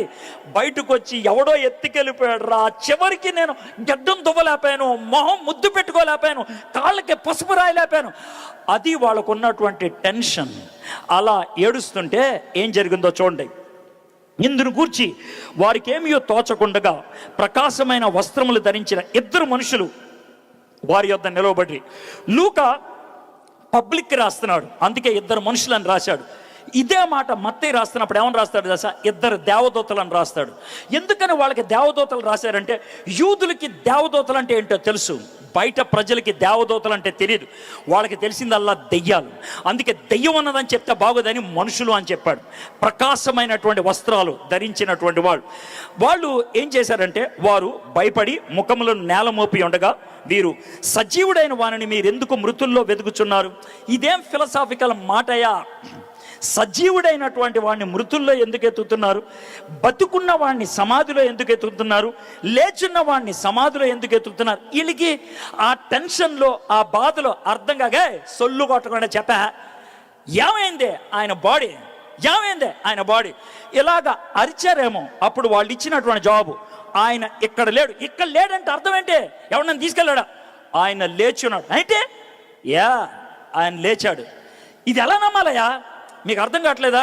చూడండి, ఆయన ఇక్కడ లేడు, లేచున్నాడు. ఆయన ఇంకా గలిలీలో ఉండినప్పుడు మనుష్య కుమారుడు పాపిష్ఠులైన మనిషి చేతికి అప్పగింపబడి సిలువ వేయబడి 3వ దినమంది లేవలసినదని ఆయన మీతో చెప్పిన మాట జ్ఞాపకం చేసుకున్నాడని వారితో అనరే. మీకు మైండ్ దొబ్బిందా? ఏం చెప్పాలి మీకు? మీరు గలిలీలోంచి యెరూషలేంలోకి వస్తున్నప్పుడు ఆయన మొట్టమొదటిసారిగా ఏమన్నాడు? నేను యెరూషలేంకి వెళ్తున్నాను, అక్కడ నన్ను పట్టుకుంటారు, నన్ను ఎరగబాస్తారు, నన్ను చంపుతారు, నన్ను సమాధి చేస్తారు, 3వ దినాన్ని నేను తిరిగి లేస్తా. చెప్పలేదైనా? చెప్పినట్లే జరిగిందా? చెప్పినట్లే జరిగింది. ఇది కొత్త విషయం కాదు. ప్లాన్ ఆఫ్ యాక్షన్ అదే, ప్లాన్ అదే, చెప్పినట్లే జరిగింది. ఈ ఆడవాళ్ళకి ఓ పట్టాన్న అర్థం కాదు, ఏవరహ చెప్తున్నారు అని అనుకుంటూ ఉంటారు. అయితే మత్తయి రాస్తాడు, ఆ విధంగా ఏడుస్తుంటే యేసయ్య వాళ్ళ దగ్గరకు వచ్చి మగ్దలేని మరియతో మాట్లాడాడు. అది ఇక్కడ రాయలే, ఎందుకంటే ఇలా చెప్తే అర్థం కాదని. ఆ తర్వాత యేసయ్య అంటాడు, వెళ్ళి నువ్వు మనోళ్ళతో చెప్పు అని. అయితే ఒక ఆడదానికి చెప్పాడు యేసయ్య, నువ్వు వెళ్ళి మగోళ్ళకి చెప్పని. ఒక ఆడదానికి. ఇది చాలా ఇంట్రెస్టింగ్ థింగ్. ఎందుకో తెలుసా? ఆడది చెప్పే మాటలు యూదులు నమ్మరు, ఆడది చెప్పే మాటలు రోమీలు నమ్మరు. ఆడది చెప్పే మాటలు యూదులు ఎందుకు నమ్మరంటే ఆడదాన్ని తక్కువగా చూస్తారు. ఆడది చెప్పే మాటలు రోమీలు ఎందుకు నమ్మరంటే వాళ్ళు కుక్కతో సమానంగా ఆలోచిస్తారు. కాబట్టి ఇద్దరు నమ్మరు. కానీ ఏసేమన్నానంటే నువ్వు ఆడదానివైనా నువ్వు వెళ్ళి చెప్పు అన్నాడు. ఇది నెగటివ్. అయితే పాజిటివ్ ఏంటో మీకు చెప్తాను. ఒకవేళ ఇదే మాట ఒక మొగోడికి చెప్పంటే ఆడు చెప్పడు. ఎందుకంటే మన ఇళ్లలో జరిగేటువంటి విషయం మొగోళ్ళకి ఏమైనా తెలిస్తే వాళ్ళు లోనే ఉంచేసుకుంటారు, చాలా గంభీరంగా పెడతారు. ఒకవేళ గొడవ అయిపోయిన తర్వాత ఏమండి అంటే నాకు తెలిసే. మరి తెలిస్తే ఎందుకు చెప్పలేదంటే చెప్పలేదులే, నీకెందుకని చెప్పలా, నువ్వు టెన్షన్ పడతావని చెప్పలా. అక్కడ కూడా ఎదో ఫేస్ పెడతారు మగోళ్ళు, ఎదో ఫేస్ చెప్పకుండా. అంటే మాకు ఇన్ఫర్మేషన్ ఉంది కదా, మేము గ్రేట్. అది మగ బుద్ధి. అందుకే దేవుడు చాలా క్లాసిక్గా మగోళ్ళకి కాకుండా ఆడవాళ్ళకి చెప్పారు. ఎందుకంటే ఆడవాళ్ళకి చెప్పితే ఆగదది, చెప్పేదాకా వాళ్ళకి తృప్తి ఉండదు. చెప్పామా అమ్మాయా, అందుకనే ఆడడానికి చెప్పాడు, నువ్వు వెళ్ళి చెప్పమ్మా అని. ఆవిడ పరిగెత్తుకుంటే వెళ్ళిపోయింది. అవతలోడు ఏమనుకుంటాడు నాకు అనవసరం, అవతలోడు ఎలా తీసుకుంటాడు నాకు అనవసరం. అయ్యా యోహానయ్యా పరిగెత్తుకుంటే, ఏం పిన్ని ఏమైంది? అయ్యా యోహానయ్యా చెప్పాలయ్యా. పేతురులోకి వస్తాడు, ఆంటీ చెప్పండి అని అంటే, రాయ్యా మీ ఇద్దరు నుంచోండి విషయం చెప్పాలయ్యా. రాత్రి మేము ఆడవాళ్ళంతా సమాధి దగ్గరికి వెళ్ళాము ఆంటీ, మేము వెళ్ళొద్దన్నాం కదా ఆంటీ, ఏమైంది ఆంటీ చెప్పండి అంటే, అయ్యా మేము అన్ని సుగంధ ద్రవ్యాలు చేసుకొని వెళ్ళామయ్యా, వెళ్ళేటప్పుడు దారిలో మాకు చిన్న గొడవ కూడా అయిందయ్యా, రాయి ఆవిడ తీస్తాడని. అక్కడికి వెళ్ళేటప్పటికి రాయి తీసేసి ఉందయ్యా. ఆంటీ రాయి తీసారా అంటే, ఒక్క నిమిషం ఆగండి, మేము ఏసైని చూడొచ్చని లోనికి వెళ్ళామయ్యా, ఏసై కనబడలేదా. అయ్యో ఆంటీ ఏమైందంటే, మేము అలాగే బాధపడ్డామయ్యా, వెళ్ళిపోయాడు అనుకున్నావా. అయితే ఇద్దరు దేవదూతలు వచ్చారయ్యా, వచ్చామన్నారంటే ఆయన ఇక్కడ లేడు లేచి ఉన్నాడు అన్నాడు. గలిలీలో ఉన్నప్పుడు మనతో చెప్పిన మాట గుర్తు చేశారయ్యా. ఏమోనయ్యా అర్థం కావట్లేదయ్యా బాబు. మా తర్వాత ఏసే వచ్చాడు. ఆంటీ మీరు పిచ్చి పిచ్చిగా మాట్లాడతాను. అవునయ్యా ఆంటీ మీ మైండ్ ఏమైనా దొబ్బిందేమో. లేదయ్యా ఏసే మాకు వచ్చి మాట్లాడాడు. మీలో కొంతమందికి ఏంటి సార్ మైండ్ దొబ్బింది, ఇలాంటి మాటలు ఉపయోగించేస్తున్నారు, తప్పు కదండి అంటే కరెక్ట్గా అదే మాట ఉంటుంది. చూడండి 11వ వచనం. అయితే వారి మాటలు వీరి దృష్టికి వెర్రి మాటలుగా కనబడిన కనుక వీరు వారి మాటలు నమ్మలేదు. వెర్రి మాటలు అంటే మీకు అర్థం కాదేమో, ప్రస్తుత కాలానికి ఉపయోగించే డైలాగ్ అంటే తెలుసా? ఎరా నీకేమన్నా మెంటలా, నీకేమన్నా మైండ్ దొబ్బిందా? అరే నువ్వు మనిషివేనా? ఏం ఆలోచన రాదే, చచ్చినోడు ఎలా తిరిగి వస్తాడు రా ఛీ. అది వాళ్ళు ఉపయోగించిన డైలాగ్, అది ఉపయోగించింది. ఎవరు ఉపయోగించారు ఈ మాట? పేతురు యోహాను ఉపయోగించారు. అన్నా మీరు వెళ్ళి చూడండి అన్న అంటే పరిగెత్తుకుంటా సమాధి దగ్గరికి వెళ్ళారు. యోహాను సమాధి మీద ఉన్న రాయి పక్కకు డొర్లిని చూసి ఆంటీ చెప్పింది నిజమే అని ఆగిపోయాడు. కానీ పేతురు మాత్రం లోనికి వెళ్ళాడు. లోనికి వెళ్తే ఆయనకు ఒక విచిత్రమైన సన్నివేశం కనబడింది. ఏంటి ఆ సన్నివేశం అంటే, షర్టుకి గుండెలు అలాగే ఉన్నాయి, ప్యాంటుకి జిప్ అలాగే ఉంది, కాళ్ళకి సాక్స్ అలాగే ఉన్నాయి, కాళ్ళకి చెప్పులు అలాగే ఉన్నాయి, బాడీ ర్యాప్ చేసింది అలాగే ఉంది, కానీ లోన బాడీ లేదు. దొంగతనం ఎవడు ఇలా చేయడురా, ఇదేదో విచిత్రం, ఎవడు చేయలేడు, ఇదేదో విచిత్రం. కానీ వాళ్ళు నమ్మలేరు. కానీ ఇది స్టోరీ నెంబర్ 1. ఈ అంటే మీలో కొంతమంది ఈ స్టోరీ అని చెప్తున్నాడంటే సన్నివేశం నెంబర్ 1. ఒప్పోని ఒక విధంగా సీన్ నెంబర్ 1 దేవుడు సమాధి తీశాడు. ఎందుకో తెలుసా? ఏసైని లోన్ నుంచి బయట తీసుకురావడానికి కాదు, ఏసయ్య రండి అంటానికి కాదు, మనల్ని లోనకెళ్ళి చూడహా సమాధి ఖాళీగా ఉందే, చూడహా సమాధి ఖాళీగా ఉంది. చారిత్రకమైనటువంటి రుజువు సార్. సమాధి ఖాళీగా ఉందని ఆడు చూశాడు సార్, నువ్వు చూసావా అని అంటే నేను ప్రశ్న అడుగుతా. మీరు 3వ క్లాసులో ఈ పాఠం చదువుకుంటారు. ఏమనంటే మనము సూర్యుడు చుట్టూ తిరుగుతున్నాం అని. నువ్వు చూసావా? ఎలా నమ్ముతున్నావు సార్? వాళ్ళు శాస్త్రవేత్తలు రాశారు సార్. మరి ఈడు కూడా రాసింది వీళ్ళే రాశారు. మొన్నే 132వ గొప్ప జన్మదినం చేసుకున్నారు. ఎవరిది? బాబాసాహెబ్ అంబేద్కర్ది. ఎక్కడ పడితే అక్కడ రాసిన మాట్లాడి తెలుసా? భారత రాజ్యాంగ నిర్మాత. నువ్వు రాస్తుంటే చూసావా? ఆయన రాయటం నువ్వు చూసావా? ఎలా నమ్ముతున్నావు? ఏమాడతావా? చరిత్ర, ఇది చరిత్ర, అది శాస్త్రం. మరి ఇదేంటో ఇదేమన్నా పురాణమా? ఎవడైనా చెట్టు కింద కూర్చొని రాసిందా? పెచ్చ మాటలు మాట్లాడదు. చరిత్ర చెప్తున్నప్పుడు ఇన్ని నమ్మితే నమ్మో, లేకపోతే దబే. That's it. ఎంతకాలం వాదిస్తారు, ఎంతకాలం అడిగి చూస్తారు? చరిత్ర, హిస్టరీ. నేనెవరిని ఏమంటలా, చరిత్రను ఎలా నమ్ముతున్నావో చెప్తున్నా, శాస్త్రం ఎలా నమ్ముతున్నావో చెప్తాను. How science is believe. నువ్వేమి పరిశోధన చేయవు, ఎవడో చేసిన పరిశోధనను అంగీకరిస్తావు, ఎవడో తెలుసుకున్న విషయాన్ని నువ్వు నమ్ముతావు. ఇక్కడ కూడా ఉన్నది అదే. సమాధి తెరుచుంది, చరిత్ర. లోనకెళ్ళి చూశారు, చరిత్ర. అయితే వాళ్ళు నమ్మలేదు. దాంతో అర్థమవుతుంది అది నమ్మేశారా అని సంకలు కొట్టుకుంటే మాయ చేశారని అర్థం. సత్యం అంగీకరించడానికి మెట్లుంటాయి, అవే మెట్లు ఇక్కడికి వెళ్ళాయి. దాంతో అర్థం అవ్వాలి మీకు, ఇది కల్పించిన కథ కాదు అని. ఇది కల్పించిన కథ కాదు. రెండో సన్నివేశం 13 నుంచి 35 దాకా ఉంటుంది. ఈ సన్నివేశం ఏంటో మీకు చెప్తాను.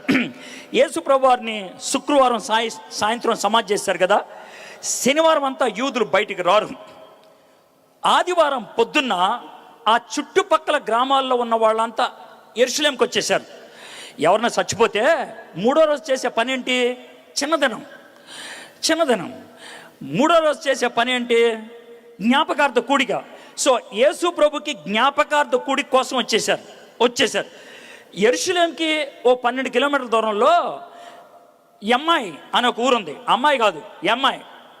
ఆ ఊరిలో క్లైఫా అని ఒక ఆయన ఉన్నాడు, ఆయన భార్య ఉన్నారు. వాళ్ళిద్దరు కూడా వచ్చారు. వస్తే యెరూషలేంకి వచ్చారు. వాళ్ళకి ఈ జ్ఞాపకార్థ కూడిక ఉంటుంది అనుకున్నారు, మెమోరియల్ సర్వీస్ ఉంటుంది అనుకున్నారు. అయితే వచ్చేప్పటికి అంత గందరగోళంగా ఉంది. అన్నా ఏంటన్నా పరిస్థితి అని అంటే, పరిస్థితి ఏం లేదన్నా, విషయం ఏంటనంటే మన ఆడవాళ్ళు రాత్రి వెళ్ళారు కదా సమాధి దగ్గరికి రాత్రి ఆడవాళ్ళు వెళ్తే సమాధి మీద రాయి తీస్తుంది. చుట్టూ ఉన్న సెక్యూరిటీ గార్డులు లేరు. లోనకి వెళ్తే శవం లేదు. మగ్ధలేని మరీకి యేసయ్య కనబడ్డాడంట. నమ్మాలో లేదో అర్థం కావట్లేదు. ఒకవేళ నిజమైతే 5వ రోజు స్తుతి కూడిక, నిజం కాకపోతే 5వ రోజు జ్ఞాపకార్థ కూడిక. ఈ రోజు జ్ఞాపకార్థ కూడిక క్యాన్సెల్ అని ఇంటికి పంపించేశారు. సో వాళ్ళు ఇంటికి వెళ్ళిపోతూ ఉన్నప్పుడు దారిలో సర్వసాధారణంగా ఇలాంటి పొజిషన్లో అబ్బాయిలు చాలా సైలెంట్గా గంభీరంగా నడుచుకుంటూ వెళ్తారు. ఆడవాళ్ళకి సైలెంట్గా ఉండటానికి టెన్షను, ఏదో ఒకటి వాగాలి. ఆవిడ పక్కన ఆయన చూసి, ఏమండి యేసు ప్రభు లేచాడంట. అదే వాళ్ళు చెప్పారు కదే. ఏమండి అలా లేచి ఉంటాడంటే, ఏమోనే వాళ్ళు చెప్పారు కదా, బట్టలంతా అలాగే ఉన్నాయంట, ఈయన బయటకు వచ్చేసాడు, ఇదేదో దివ్యమైనది ఏదో అయిన ఉంటుందే. అవునా అండి? ఏమండి రాయి ఎవరు తీసుకుని ఉంటారు? వాళ్ళు చెప్పారు కదా ఇద్దరు దేవదూతలు ఉన్నారని. అంటే యేసే బయట రావడానిక లేదా మనం లోనికి వెళ్ళటానిక? ఏమోనే నాకు తెలియదు. ఏమండి యేసు ప్రభు ఎలా ఉండుంటాడంటే, ఏమనుకున్నావా? ఇన్ని ప్రశ్నలు వేస్తున్నావు, నాకు ఏమన్నా తెలుసా? ఇది మగోళ్ళు సర్వసాధారణంగా చేసే పని. ఆడోళ్ళ ప్రశ్నలకి జవాబు తెలియకపోతే, ఫ్రస్ట్రేషన్ ఎక్కువైతే, బీపీ పెరిగిపోతే అరిచే అరుపు. పాపం ఆయన అలాగే అరిచి ఉంటాడు వాళ్ళ భార్య మీద. అల్లంత దూరంలో ఒక ఆయన నుంచున్నాడు.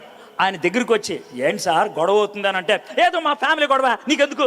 అలా కాదు సార్, విషయం ఏంటో చెప్పండి, నేను ఏమైనా హెల్ప్ చేయగలితే చేద్దాం. ఈ విషయం ఉంది, ఈ ఏసైతో వచ్చిందా తలనొప్పి. సార్ ఈ ఏసై ఎవరు సార్? ఏం ప్రశ్న, ఏసై ఎవరంట? నువ్వు ఈ ఊరు కొత్త ఏంటి? ఎక్కడ ఏ టీవీ ఛానల్లో చూసినా బ్రేకింగ్ న్యూస్ అదే, నీకేం తెలియదంటే. సార్ ఏమైంది సార్ ఏసైకి ఏమైనటువంటి ఆ బాబు? ఆయన 3.5 సంవత్సరాలు అయింది సీన్లోకి వచ్చి. మావాడే వడ్రంగోడు, తలుపులు గిలుపులన్నీ కూడా చేస్తాడు ఆయన. మావాడే. అయితే సడన్గా పాపులర్ అయిపోయాడు. పాపులర్ అవటం అంటే ఏంటండి? ఏమంటావు? దెయ్యాలను నిలగొట్టేశాడు, కాళ్ళు ఇచ్చాడు, 5 రొట్లు 2 చేపలకి ఇస్తే 15,000 మందికి పంచిపెట్టేశాడు. అంతకెందుకంటే మొన్న 10 రోజుల క్రితం మావాడే లాజరు చచ్చిపోతే పాతెట్టేసాడు. 4 రోజులు అయింది. వచ్చాడు 4వ రోజున. వచ్చి ఆయన ఏమైనా సమాధి మీద దండేసి పోతాడు అనుకుంటే రాయి తీయమంటాడు. సార్ కంపు కొట్టు సార్ అంటే తీ అని అరిచాడు. ఆయన మాట కాదనకూడదని తీస్తే గొప్పమని కంపు వచ్చింది ఆ లోన్ నుంచి. మనోడు అరిచాడు, లాజరు బయట అని. చచ్చిపోయి కంపు కొట్టే లాజరు బయటకు వచ్చాడు తెలుసా? మేము తట్టుకోలేక చెట్లు కొట్టేసేసి హోసాను అరిచి, ఈయన మా దేవుడు అనుకున్నాం. ఎఫ్ఐఆర్ బుక్ చేశారు, లోన్ వేసేసారు, శిలువ మీద ఎక్కించి చంపించేశారు. మేము చాలా బాధపడ్డాం. అయితే అసలు విషయం చెప్తాం ఏంటండి? శిలువ ఎక్కి చచ్చిపోయాడా, సమాధి చేసామా, అయిపోతే బాగుండేదా? లేచాడంటయ్యా బాబు. ఆయన లేచాడా కాదో అర్థం కావట్లేదయ్యా. ఇప్పుడు మేము జ్ఞాపకార్థ కూడికి పెట్టుకోవాలా, స్తుతి కూడికి పెట్టుకోవాలా, అర్థం కావట్లా. అది పరిస్థితి. ఇలాంటి సిచ్యువేషన్లో ఆ పక్కన వచ్చినటువంటి వ్యక్తి మాట్లాడేటువంటి మాటలు చూద్దాం. 25వ వచనం. అందుకు ఆయన ఎవరు కాదు, యేసయ్య. వీళ్ళు గుర్తుపట్ల. అందుకు ఆయన, అవివేకులారా, ప్రవక్తలు చెప్పిన మాటలన్నిటినీ నమ్మని మందమతులారా. అవివేకులు అంటే సంఖలో గొడుగు పెట్టుకొని తడుచుకుంటూ వెళ్ళిపోయే బ్యాచ్. అది అవివేకులు అంటే. వర్షంలో మామూలుగా తడుచుకుంటూ వెళ్తే ఎవరికైనా జాలి, వర్షంలో ఎవడైనా గొడుగు పెట్టుకొని వెళ్తే కనుక సూపరు. వర్షంలో సంఖలో గొడుగు పెట్టుకొని వెళ్ళిపోతే ఆడిని పెచ్చారనిక, బుద్ధి లేదనిక అని అంటారు. మా తాతయ్య అక్కడ ఉండేవాడు. మా తాతయ్య అంటే మా అమ్మగారు తరపున తాతయ్య. ఆయన పేరు వర్ధానం గారు కెమిస్ట్రీలో గొప్ప దిట్ట. 1990 వరకు కూడా ఇంటర్మీడియట్ కెమిస్ట్రీ టెక్స్ట్కి ఆయనే ఆథరు. అంత గొప్ప తెలియగలవాడు. అయితే ఆయనకి మతిమరుపు ఎక్కువ. ఒకసారి అంట స్పీడ్గా సైకిల్తో పరిగెడుతున్నాడంట. సార్ స్పీడ్గా సైకిల్తో పరిగెడుతున్నాడు, ఏమైంది సార్, పంచర్ ఏమన్నా అయిందా, లేకపోతే బ్రేక్ ఏమన్నా అయిందా అని అంటే, ఓహో సైకిల్ ఎక్కాలి కదా అని ఎప్పుడు ఎక్కాడంట.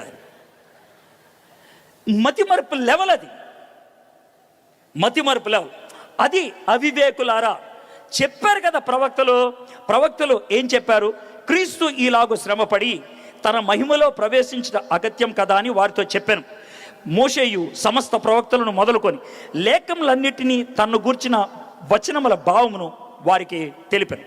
ఇలాగ చెప్పుకుంటాడట.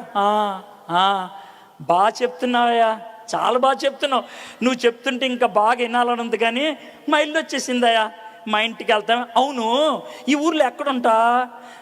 నాకెవరు లేరండి ఈ ఊర్లో. అవునా, మీ పిన్ లేదా? లేదయ్యా. మీ పెద్దనాన్న ఉన్నాడా? లేదు. మరి ఎక్కడుంటావు? ఎక్కడో చోట ఉంటానులే. భలేవాడివయ్యా, భలేవాడివి, ఎంతసేపు మాట్లాడొద్దా, మా ఇంట్లోకి రా, మా ఇంట్రా అని గబగబా ఇంట్లో తీసుకెళ్లారు. ఏం జరుగుని ఉంటుంది? ఈ ఆడవాడు గబగబా కిచెన్లోకి వెళ్ళి చపాతీలు చేసి ఉంటుంది. ఈ మగాయన అయ్యా కొంచెం బాత్రూంలోకి వెళ్తాం, మొహం కడుక్కుంటావా, కాళ్ళు చేతులు కడుక్కుందా అని కింద చాపేస్తారు. చాప మీద కూర్చుంటారు. వెనకాల గుండ్రంగా ఉండే దిండు ఉంటుంది, దాని మీద చేతులు పెట్టుకొని కూర్చుంటారు. వీళ్ళిద్దరూ మగవాళ్ళు పెచ్చాపాడి మాట్లాడుకుంటూ ఉంటుంటారు. ఈలోగా ఆడదల్లి 3 రొట్టెలు చేసుకొని వచ్చి ఉంటుంది. వాళ్ళు సర్వసాధారణంగా చేసే పని ఏంటంటే 3 రొట్టెలు పెడతారు అక్కడ. ఒక కప్పులో పెసల పప్పు, పెసల్ని బాగా నూరి దాంట్లో ఎల్లుల్లిపాయ, అల్లం, కొంచెం పచ్చిమిరపకాయలు, కొంచెం ఉప్పు వేసి బాగా రుబ్బి దాంట్లో వేడిగా ఉన్నటువంటి ఆలివ్ నూనె పోస్తారు. దాన్నే హమ్మూస్ అంటారు. అది సర్వసాధారణంగా ప్రతి వాళ్ళు వాడేది అదే. కొంచెం గప్పోళ్ళు ఎవరు ఉంటే కనుక చేపల ఫ్రై పెడతారు పక్కన. అది మరి చేపల ఫ్రై పెట్టారు లేదు, కానీ ఆ 3 రొట్లు, ఆ హమ్మూస్ అక్కడ పెట్టుండి ఉంటారు. ఈ వెనక్కి కానుకున్నటువంటి యేసయ్య, ఆ క్లైఫా ముందుకు వచ్చి ఉంటారు. ఆ ఆడది కూడా కూర్చొని ఉంటుంది. వాళ్ళకి ఎవరన్నా పిల్లలు ఉంటే ఆ పిల్లలు కూడా వచ్చి కూర్చొని ఉంటారు. ఆ తర్వాత జరగాల్సిన విషయం ఏంటంటే, యూదులు చేసే పని, ఇంటి పెద్ద ఎవరైతే ఉంటారో ఆయన ఆ రొట్టెని తీసుకొని ఇలా పైకెత్తి, దేవా ఈ రొట్టె మాకు ఇచ్చినందుకు వందనాలు అని ఇరిచి కుటుంబానికి ఇవ్వాలి. అది ఆయన చేయాల్సిన పని. అది ఎలా ఉంటుందంటే, నేను మీ ఇంటికి వచ్చాను అనుకోండి భోజనానికి, మీరు అన్నీ సర్ది పెట్టి అక్కడ ప్లేట్ పెట్టి కూర్చోండి సార్ మీకు వడ్డిస్తానంటే, కాదులేండి మీరు కూర్చోండి నేను వడ్డిస్తానంటే ఎలా ఉంటుంది? ఈ పెచ్చాయిడే ఇవన్నీ వండి పెట్టింది నీకోసం, నువ్వు మాకు పెడతానంటే వెంట అన్నట్లు జరిగింది. ఇక్కడ ఏం జరిగింది తెలుసా? చటుక్కున ఏసే లేచిపోయాడు. క్లైఫా కంటే ముందు లేచిపోయి అక్కడ రొట్టె తీసి ఇలా పైకెత్తి, దేవా నీకు వందనాలు అని ఇరిస్తే వీళ్ళకి ఫ్యూజులు ఎగిరిపోయినాయి. చూద్దాం ఆ సన్నివేశం ఎలా ఉంటుందో 28వ వచనం నుంచి. ఇంతలో తాము వెళ్ళుచున్న గ్రామం దగ్గరికి వచ్చినప్పుడు ఆయన ఇంకా కొంత దూరం వెళ్ళినట్లు అగుపడగా, వారు సాయంకాలం కావచ్చింది, ప్రొద్దుగురుంకినది, మాతో కూడా ఉండమని చెప్పి ఆయనను బలవంతం చేసిరు గనక ఆయన వారితో కూడా ఉండుటకు లోపలికి వెళ్ళాను. ఆయన వారితో కూడా భోజనం కూర్చున్నప్పుడు ఒక రొట్టెను పట్టుకొని స్తోత్రం చేసి దాన్ని విరిచి వారికి పంచిపెట్టాను. స్టోరీ చెప్పాను, చదివి వినిపించాను. నెక్స్ట్ ఏం జరిగిందో, వారి కన్నులు తెరవబడి ఆయనను గుర్తుపట్టి, అంటే ఏం జరిగిందో తెలుసా? వాళ్ళు ఇలాగా యేసుప్రభు లేచి నుంచోగానే రొట్టె విరవగానే ఇలా చూసి ఉంటారు. రే గాయం ఉందరు ఎక్కడ, రే గాయం ఉంది ఏసేరా అనేటప్పటికి వెళ్ళిపోయాడు ఆయన. బస్ ఏం చేయాలో అర్థం కాలేదు. యేసయ్య వచ్చాడు మన దగ్గరికి. యేసయ్య ఇలా ఆలోచిస్తున్నప్పుడు మళ్ళీ ఆడవాళ్ళు మొదలు పెట్టేస్తారుగా మాడతాం. ఆవిడ మాటలు మొదలు పెట్టేసింది. 32వ వచనం. ఏమండి ఏంటే, మనం వస్తున్నప్పుడు నువ్వు ఆయన నా మీద అనవసరంగా అరిసావు, కానీ ఆయన చాలా మంచోడండి. ఏం మంచోడే బాబు, ఆయన మాట్లాడుతుంటే నా కడుపంతా తిప్పేసినట్లు అనిపించిందండి.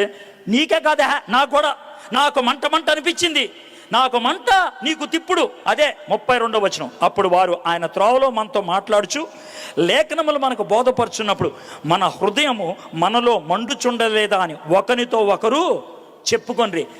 హృదయంలో మంట అంటే ఏంటి తెలుసా? నీకు ఇష్టం లేనిది ఎవరైనా చెప్తే, నువ్వు ఖచ్చితంగా నమ్మాల్సింది ఎవరైనా చెప్తే, నీ ఈగోస్ హర్ట్ అయ్యే విషయం ఎవరైనా చెప్తే, నువ్వు చేసిన తప్పు ఎవరైనా ఎత్తి చూపిస్తే లోన దడదడ గుండె కొట్టుకుంటుందే, దాన్నే మంట అంటారు. అది వాళ్ళకి జరిగింది. ఇది జరిగిన తర్వాత పరిగెత్తుకుంటా పేతురు యోహాన్ దగ్గరికి వెళ్ళారు. అయ్యా మాకు యేసయ్య కనబడ్డాడు, ఇదంతా మొత్తం జరిగింది అని చెప్పారు.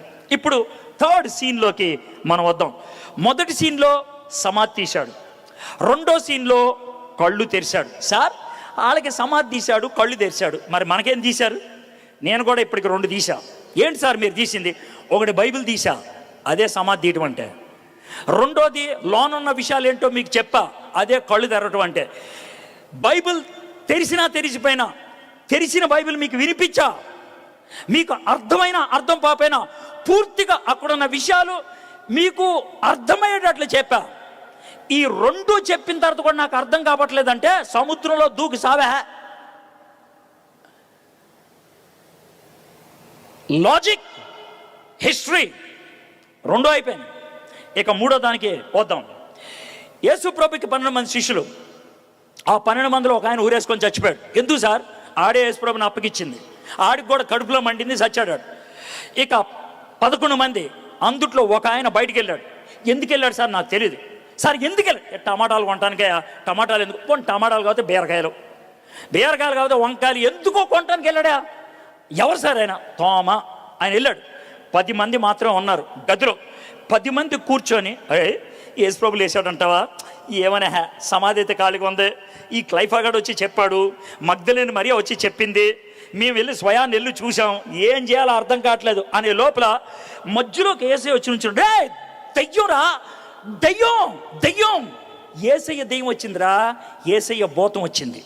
అది వాళ్ళ యొక్క రియాక్షన్. చూద్దాం.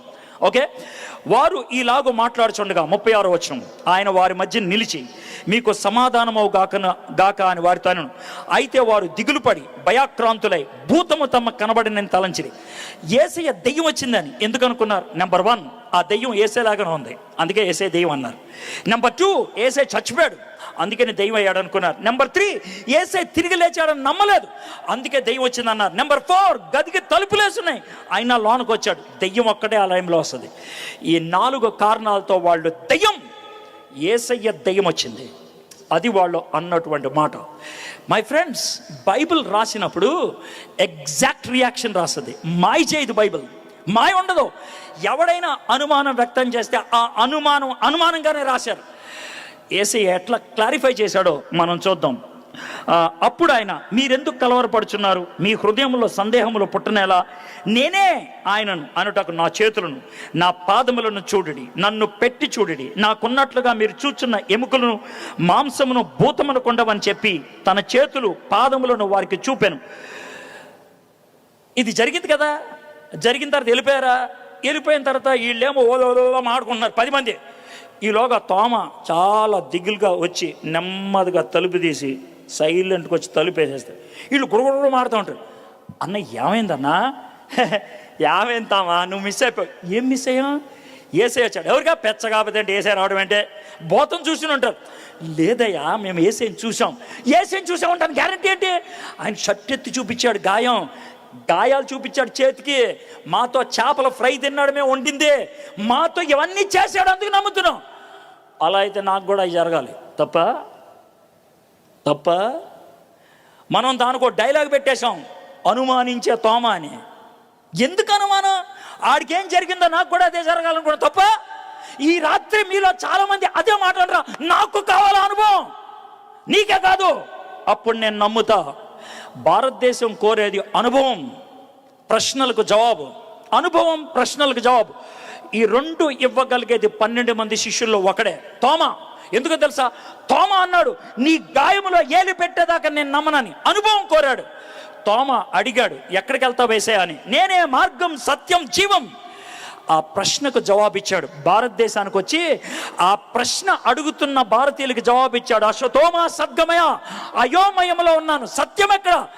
యేసయ్య నేనే సత్యం అన్నాడు. తమసోమా జ్యోతిర్గమయ, అంధకారంలో ఉన్నాను, వెలుగెక్కడ? యేసయ్య నేనే వెలుగు అన్నాడు. మృత్యోర్మ అమృతాంగమయ, చావు భయములో ఉన్నాను, అమృతం ఎవరిస్తారు?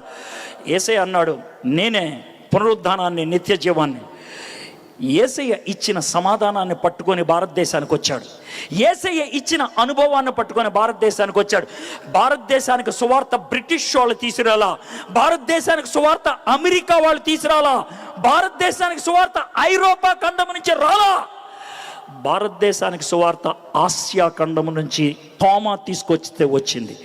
భారతదేశానికి సువార్త వచ్చింది క్రీస్తు శకం 53 అక్టోబర్ నెలలో. ఇది పాశ్చాత్య మతం అని ఎవడన్నాడు? దిస్ ఇస్ ప్యూర్లీ ఈస్టర్న్, ఈశాన్యంలో పుట్టింది. ఇది పాశ్చాత్యంలో పుట్టింది కాదు. అమెరికా అప్పుడు లేదా? అమెరికా లేదు. అమెరికాని కనుక్కుంది 15వ శతాబ్దంలో. భారతదేశానికి సువార్త వచ్చింది 1వ శతాబ్దంలో. మధ్యలో 1400 సంవత్సరాల గ్యాప్ ఉంది. బ్రిటిష్కి మొట్టమొదటిసారిగా సువార్త వెళ్ళింది 130లో. భారతదేశానికి సువార్త వచ్చింది 53లో. భారతదేశానికి సువార్త వచ్చిన 80 ఏళ్ళకి బ్రిటన్కి సువార్త వెళ్ళింది. దేవుడు భారతదేశాన్ని ప్రేమిస్తున్నాడయ్యా, నిన్ను ప్రేమిస్తున్నాడు, నన్ను ప్రేమిస్తున్నాడు. అందుకే తన శిష్యుని పంపించాడు భారతదేశానికి.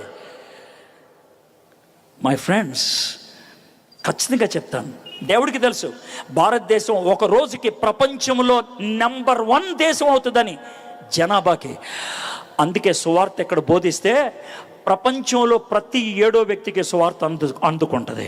నేను సువార్త అందించేది డబ్బుల కోసం కాదు, సువార్త అందించేది పేరు కోసం కాదు, సువార్త అందించేది నీ మతం మార్చడానికి కాదు, సువార్త అందించేది నీ బతుకు మారటానికి. That's all. నీకున్న భయం పోగొట్టడానికి. That's all. అంతకుమించి ఇంకేం లేదు. సరే, ఏం జరిగిందో చూద్దాం. 44వ వచనం. ఆయన ఇదంతా చెప్పిన తర్వాత అంతటా ఆయన మోషే ధర్మశాస్త్రంలోను ప్రవక్తల గ్రంథముల్లోను కీర్తనలోను నన్ను గూర్చిన రాయబడినవన్నీ నెరవేరవాలని నేను మీ యొద్ద ఉండినప్పుడు మీతో చెప్పిన మాటలు నెరవేరినవని వారితో చెప్పాను. మొదటిసారి శిష్యులు గలిలీలో ఉన్నప్పుడు చెప్పాడు కదా, ఆయన చచ్చిపోయి 3వ దినం తిరిగిలేస్తారని. ఎమ్మాయి మార్గంలో ఉన్న వాళ్ళకి మోషే రాశాడు కదా ఇది జరగాలని. శిష్యులకి యేసయ్య ఇది జరగాలని నేను చెప్పాను కదా. ముగ్గురికి ఒకే ఒక రుజువు ఇచ్చాడు. ఏంటా రుజువు తెలుసా? The Bible. అది నీ చేతిలో ఉందా? ఉంది. వాక్యం అనే రుజువు ఉందా? ఉంది. వాక్యం అనే రుజువు ఉంది. మర్డర్ జరిగినప్పుడు నువ్వు ఉండవు, కానీ లాయర్ వాదించడానికి వాడు ఉపయోగించిన సార్ కత్తి ఉంది సార్, కత్తి మీద ఆ ఎంటుకు ఉన్న సార్, కత్తి మీద వాడి ఏలు ముద్ర ఉంది సార్. ప్రపంచానికి ఆయన ఇచ్చేది ఏలు ముద్ర ఉన్నటువంటి కత్తి మాత్రమే. దేవుడు ఆయన ముద్ర ఉన్న వాక్యాన్ని మనకిచ్చాడు. నీ దగ్గర ఖాళీ సమాధి లేదు, కానీ ముద్ర వేసిన వాక్యం ఉన్నది. This is the word of God with the image that is imprinted by the Holy Spirit. అందుకే దీన్ని మనం చూడగలుగుతాం. చూడండి ఇప్పుడు ఫైనల్గా ఏం చేశాడు. 45వ వచనం. అప్పుడు వారు లేఖనములు గ్రహించినట్లుగా ఆయన వారి మనస్సును తెరచి. అప్పుడు వారు లేఖనములు గ్రహించినట్లుగా ఆయన వారి మనస్సును తెరిచి. సమాధి తెరిచాడు, లోనకెళ్ళి ఆయన లేచాడని చూడటానికి. కళ్ళు తెరిచాడు, లేచిన ఆయన ఈయనే అని గుర్తించడానికి. మనసును తెరిచాడు, లేచిన యేసయ్య నా రక్షకుడు అని అంగీకరించటానికి. ఈరోజు నేను వాక్యం తెరిచి మీ ముందు పెట్టాను. వాక్యం బోధిస్తూ ఉంటే మనోనేత్రాలను తెరవటానికి ఒక ఆయన ఇక్కడున్నాడు. ఆయన పేరే పరిశుద్ధాత్ముడు. ఈ ఇహలోక దేవత మనోనేత్రాలు గుడ్డితనం కలిగించినప్పుడు ఆ పరిశుద్ధాత్ముడు తెరుస్తాడంట.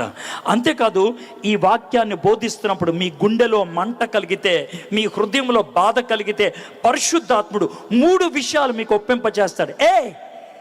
ఆయన నీతిమంతుడు కాదా? నువ్వు దుర్మార్గుడు కాదా? ఆయన నీ పాపం కోసం చచ్చినోడు కాదా? అంగీకరించా అని నీ హృదయంలో ఒప్పిస్తాడు. క్రైస్తవుల్ని ఎవరు కూడా బలవంతంగా ఒప్పించరు. ఒప్పిస్తే ఆడు క్రైస్తవుడు అవ్వడు. బైబిల్ ప్రకారం పరిశుద్ధాత్ముడు ఒప్పిస్తేనే అవుతుంది. పరిశుద్ధాత్ముడు లోన్ నుంచి ఒప్పించాలి. ఒకవేళ ఎవరైనా సార్ బలవంతంగా ఈడ మతం మారుస్తున్నాడు అంటే బైబిల్ ఒప్పుకోదది.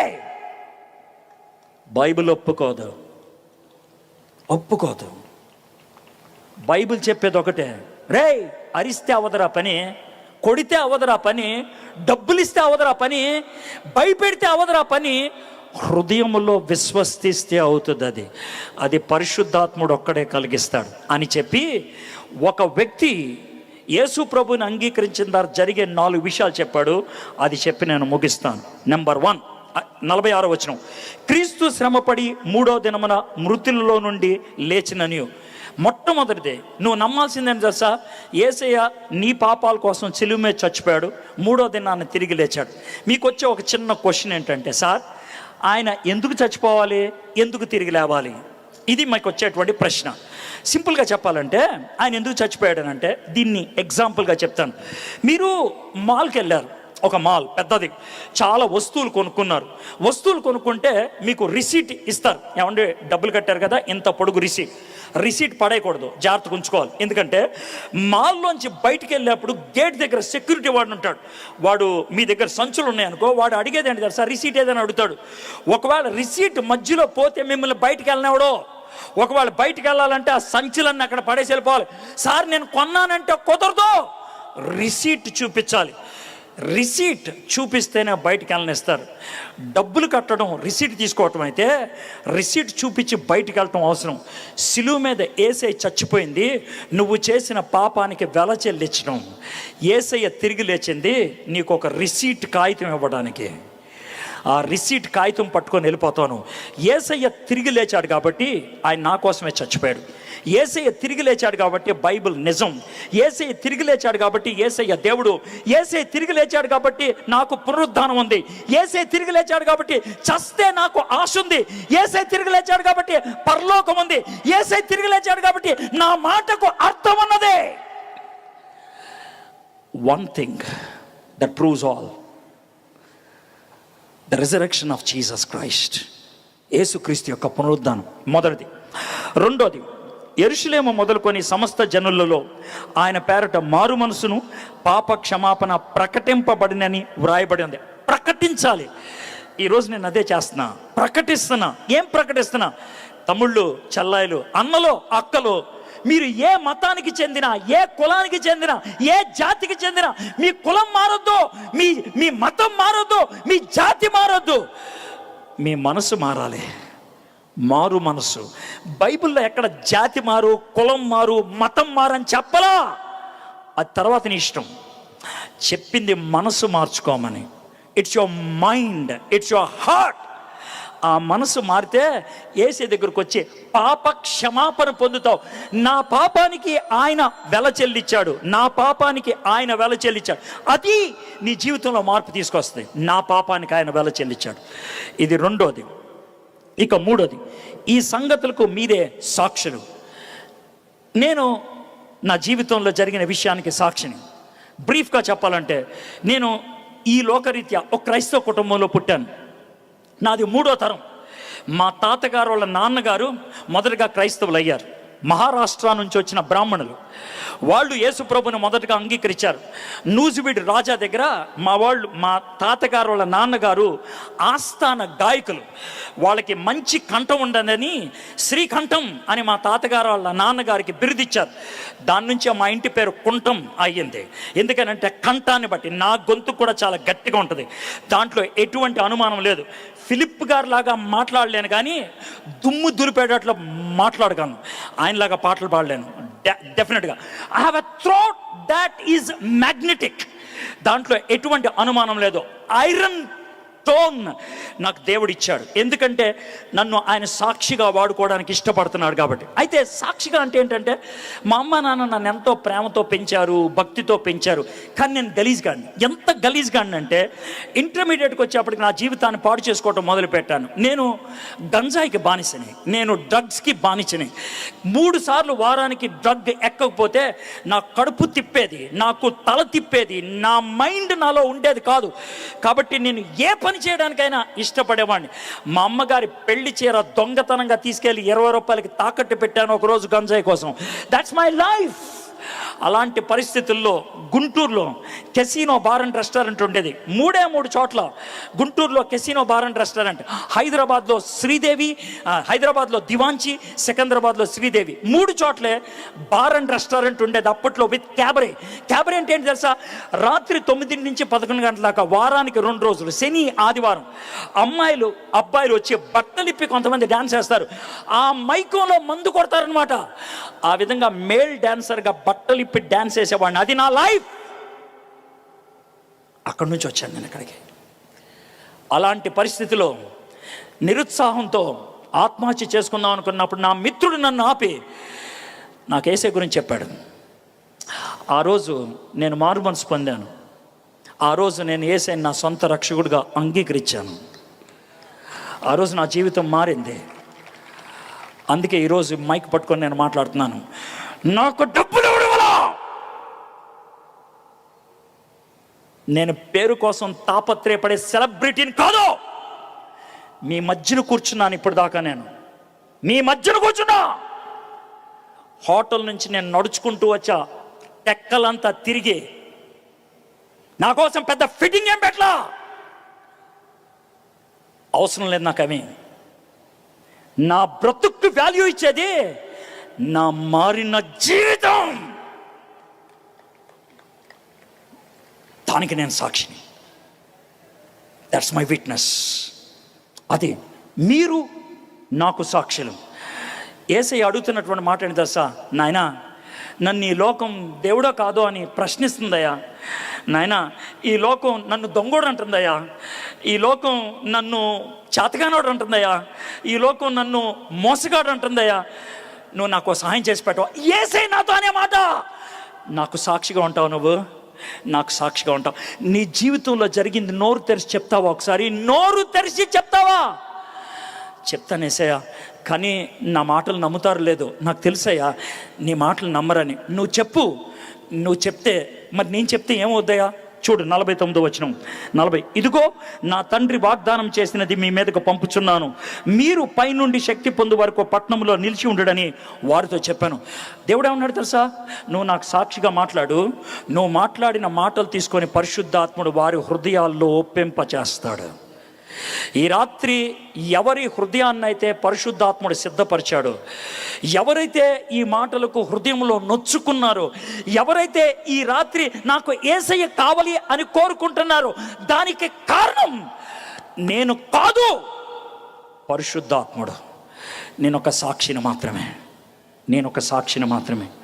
ఫ్రెండ్స్, స్ట్రైట్ అవే అడుగుతున్నాను. ఈ రాత్రి నువ్వు యేసుప్రభుని సొంత రక్షకుడిగా అంగీకరిస్తావా? సార్, యేసుప్రభుని అంగీకరిస్తే చావు రాదా? వస్తుంది. కానీ చావు అంటే ధైర్యం ఉంటుంది. ఎలా సార్? మా ఇంట్లో జరిగిన చిన్న సన్నివేశం చెప్పి నేను ముగిస్తాను. మా పెద్ద పాప పేరు షారన్.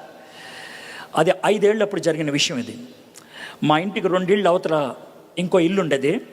ఆ ఇంట్లో షారన్ వయసులో ఒక పాప ఉండేది. ఆ పాప మా షారన్ ఆడుకుంటూ ఉండేవాళ్ళు. అయితే ఒకసారి వాళ్ళ అమ్మగారు గర్భవతి అయ్యారు. ఆ పాపకి తమ్ముడో చెల్లో పుడతాడు. వాళ్ళ మమ్మీ హాస్పిటల్కి వెళ్ళింది. ఈలోగా ఫోన్ వచ్చింది, ఆ అమ్మాయికి చెల్లి పుట్టిందని. మేమంతా నవ్వుకున్నాం. షారన్, నీకు ఇంకో ఫ్రెండ్ చెల్లి పుట్టింది అని మేము సరదాగా మాట్లాడుకుంటున్నాం. పావు గంటలో మళ్ళీ ఫోన్ వచ్చింది. ఏమనంటే ఆ అమ్మ చచ్చిపోయిందని. చాలా బాధతో మేము గబగబా ఆటోలో వెళ్ళాం. వెళ్ళి చిన్న పాప అది ఏడుస్తుంది. అమ్మను పడుకోబెట్టారు. అందరూ అరుస్తున్నారు, ఏడుస్తున్నారు, రకరకాల మాటలు అంటున్నారు. 1 గంట సేపు గడిపిన తర్వాత వెనక్కి వచ్చేస్తున్నాం. ఆటోలో వస్తున్నాం. నా వైఫ్ ఇక్కడ కూర్చుంది ఆటోలో, నేను ఎక్కడ కూర్చున్నా. మా ఇద్దరి మధ్యన షారన్ ఉంచింది. షారన్ తను పడిపోతానేమో అన్నట్లు ఈ కాల్ని పట్టుకుంది. తొడ మీద చెయ్యి పెట్టింది. దానికి చిన్న చెయ్యి పెట్టి 2-3 సార్లు ఇలా కొట్టింది. నాకు తెలుసు అది ఆటో కుదుపుని బట్టి కాదు. ఇలా కొడితే ఇలా చూశాను. షారన్ నన్ను చూడనట్లు మళ్ళీ తలక ఉంచుకుంది. 2 సార్లు తర్వాత, మమ్మ షారన్ ఏంటమ్మా అన్న. పప్పా అని కింద కొంగమంది. వంగితే చెవులో, పప్పా చచ్చిపోవటం అంటే ఏంటి? 5 ఏళ్ళ అమ్మాయి చచ్చిపోవటం అంటే ఏంటి అని అడిగింది. నాకు ఒక్కసారిగా షాక్ అనిపించింది. దీనికి నేను ఇప్పుడు జవాబు చెప్పకపోతే ఏమవుతుంది?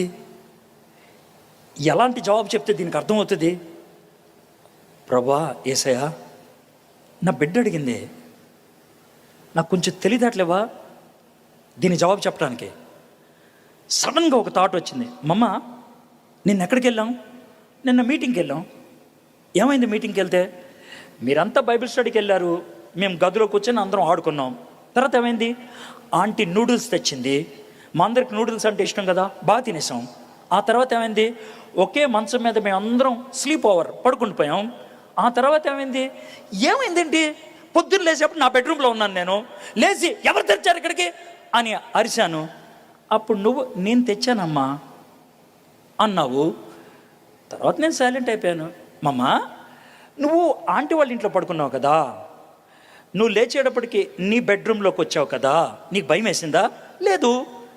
కానీ ఆశ్చర్యం అనిపించింది, సర్ప్రైజ్ అనిపించింది, ఫన్నీగా అనిపించింది.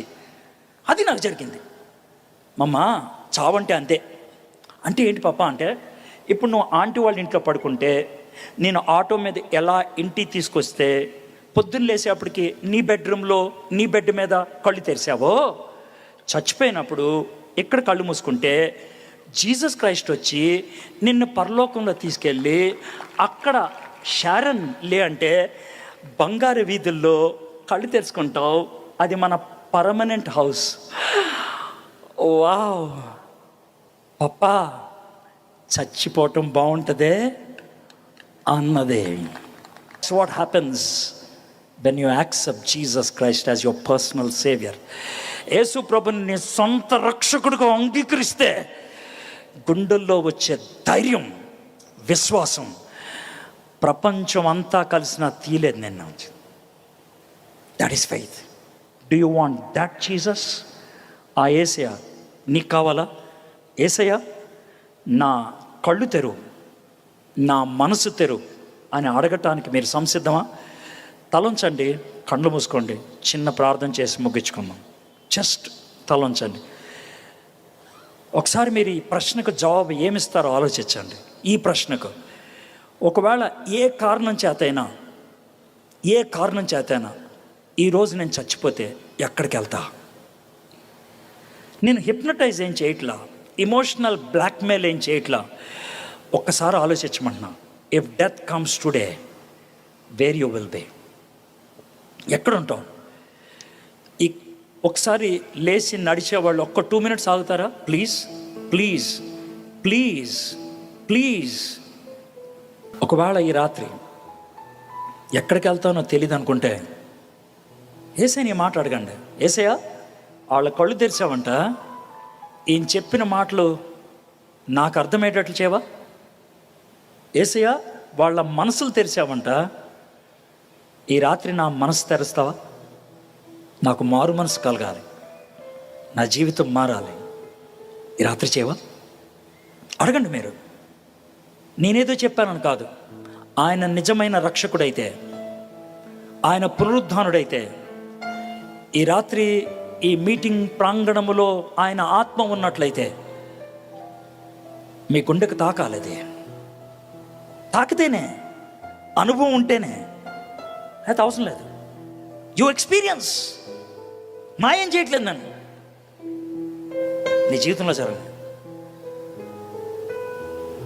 ఒకవేళ ఈ రాత్రి, సార్ నాకు ఆయన కావాలి, ఈ రాత్రి ఆయన నా రక్షకుడిగా అంగీకరిస్తా, అది నీ నిర్ణయం అయితే, నీ మనస్ఫూర్తి నిర్ణయం అయితే, బయట నుంచి ఎటువంటి ఒత్తిడి లేకుండా నీ హృదయపూర్వకంగా అంగీకరించడం ఇష్టపడుతుంటే మీ కుడి చేయి ఎత్తి చూపించండి. నేను మీకోసం ప్రార్థన చేస్తాను. నాకు యేసయ్య కావాలి. I want Jesus, I want Jesus. Road మీద ఉన్నవాడు, గుడ్, వండర్ఫుల్. నువ్వు ఎక్కడున్నావు అనేది కాదు, నువ్వు ఎవరు అనేది కాదు. ఇది నీ జీవితంలో పనిచేస్తే యూ క్యాన్ ఇన్వైట్ హిమ్. ఆయన నీ హృదయంలోకి ఆహ్వానించవచ్చు. చేతులెత్తిన వాళ్ళు దించేయండి. చేతులెత్తిన వాళ్ళు మీ కుడి చేయిని మీ హృదయం మీద పెట్టుకోండి. నేను ఒక చిన్న ప్రార్థన చెప్తాను, నా వెంట ఆ ప్రార్థన చెప్పండి. యేసయ్య, ఈ రాత్రి నువ్వు ఈ లోకములోకి నా పాపానికి వెల చెల్లించటానికి, శిక్షను అనుభవించటానికి, సిలువ మీద చనిపోవటానికి వచ్చావని తెలుసుకున్నా. యేసయ్య, 3వ దినాన్న తిరిగి లేచావని నమ్ముతున్నా. నా కళ్ళు తెరవండి, నా మనస్సు తెరవండి, నా జీవితానికి మార్పునివ్వండి, నూతన జీవితాన్ని అనుగ్రహించండి. యేసే నామంలో ప్రార్థన చేయుచున్నాను. Amen, amen. God bless you. మీకు 24వ అధ్యాయం మొత్తాన్ని మీకు వివరించాను. దీన్ని గ్రంథస్థం చేయటం అని అంటారు. నన్ను క్షమించాలి, నేను ఎక్కువ తీసుకురాలేదు, కొన్నే తెచ్చాను. 10, 12 ఉంటాయి, 10 ఉన్నాయి. బయట బుక్ స్టాల్ దగ్గర లైఫ్ వే స్టడీ బైబిల్ అనేది ఉంటుంది. తెలుగు బైబిల్ సగం పేజీ ఉంటుంది. మిగిలిన సగం పేజీ పైన ఉన్నటువంటి వచనాలకి వివరణ. నేను ఇంత విషయాన్ని చెప్పడానికి కారణం ఆ వివరణ అందుబాటులో ఉంది కాబట్టి. పక్కన గొలుసు వచనాలు ఉంటాయి, ఏ వచనానికి ఏ వచనాన్ని కలిపి చదివితే బాగుంటుందని. అది ఒరిజినల్గా 1750 రూపాయలు. అయితే ఒక్క 10 మాత్రం తెచ్చాను. సార్ తెచ్చారు, విజయ్ కుమార్ గారు. వెనకాల బుక్ స్టాల్లో ఉంటుంది. 1350 రూపాయలకే 10 మంది మాత్రం ఉంటుంది. ముందెళ్ళిన వాళ్ళకి అది దొరుకుద్ది. కొనుక్కోండి, చదువుకోండి, దేవునిలో ఎదగండి. God bless you.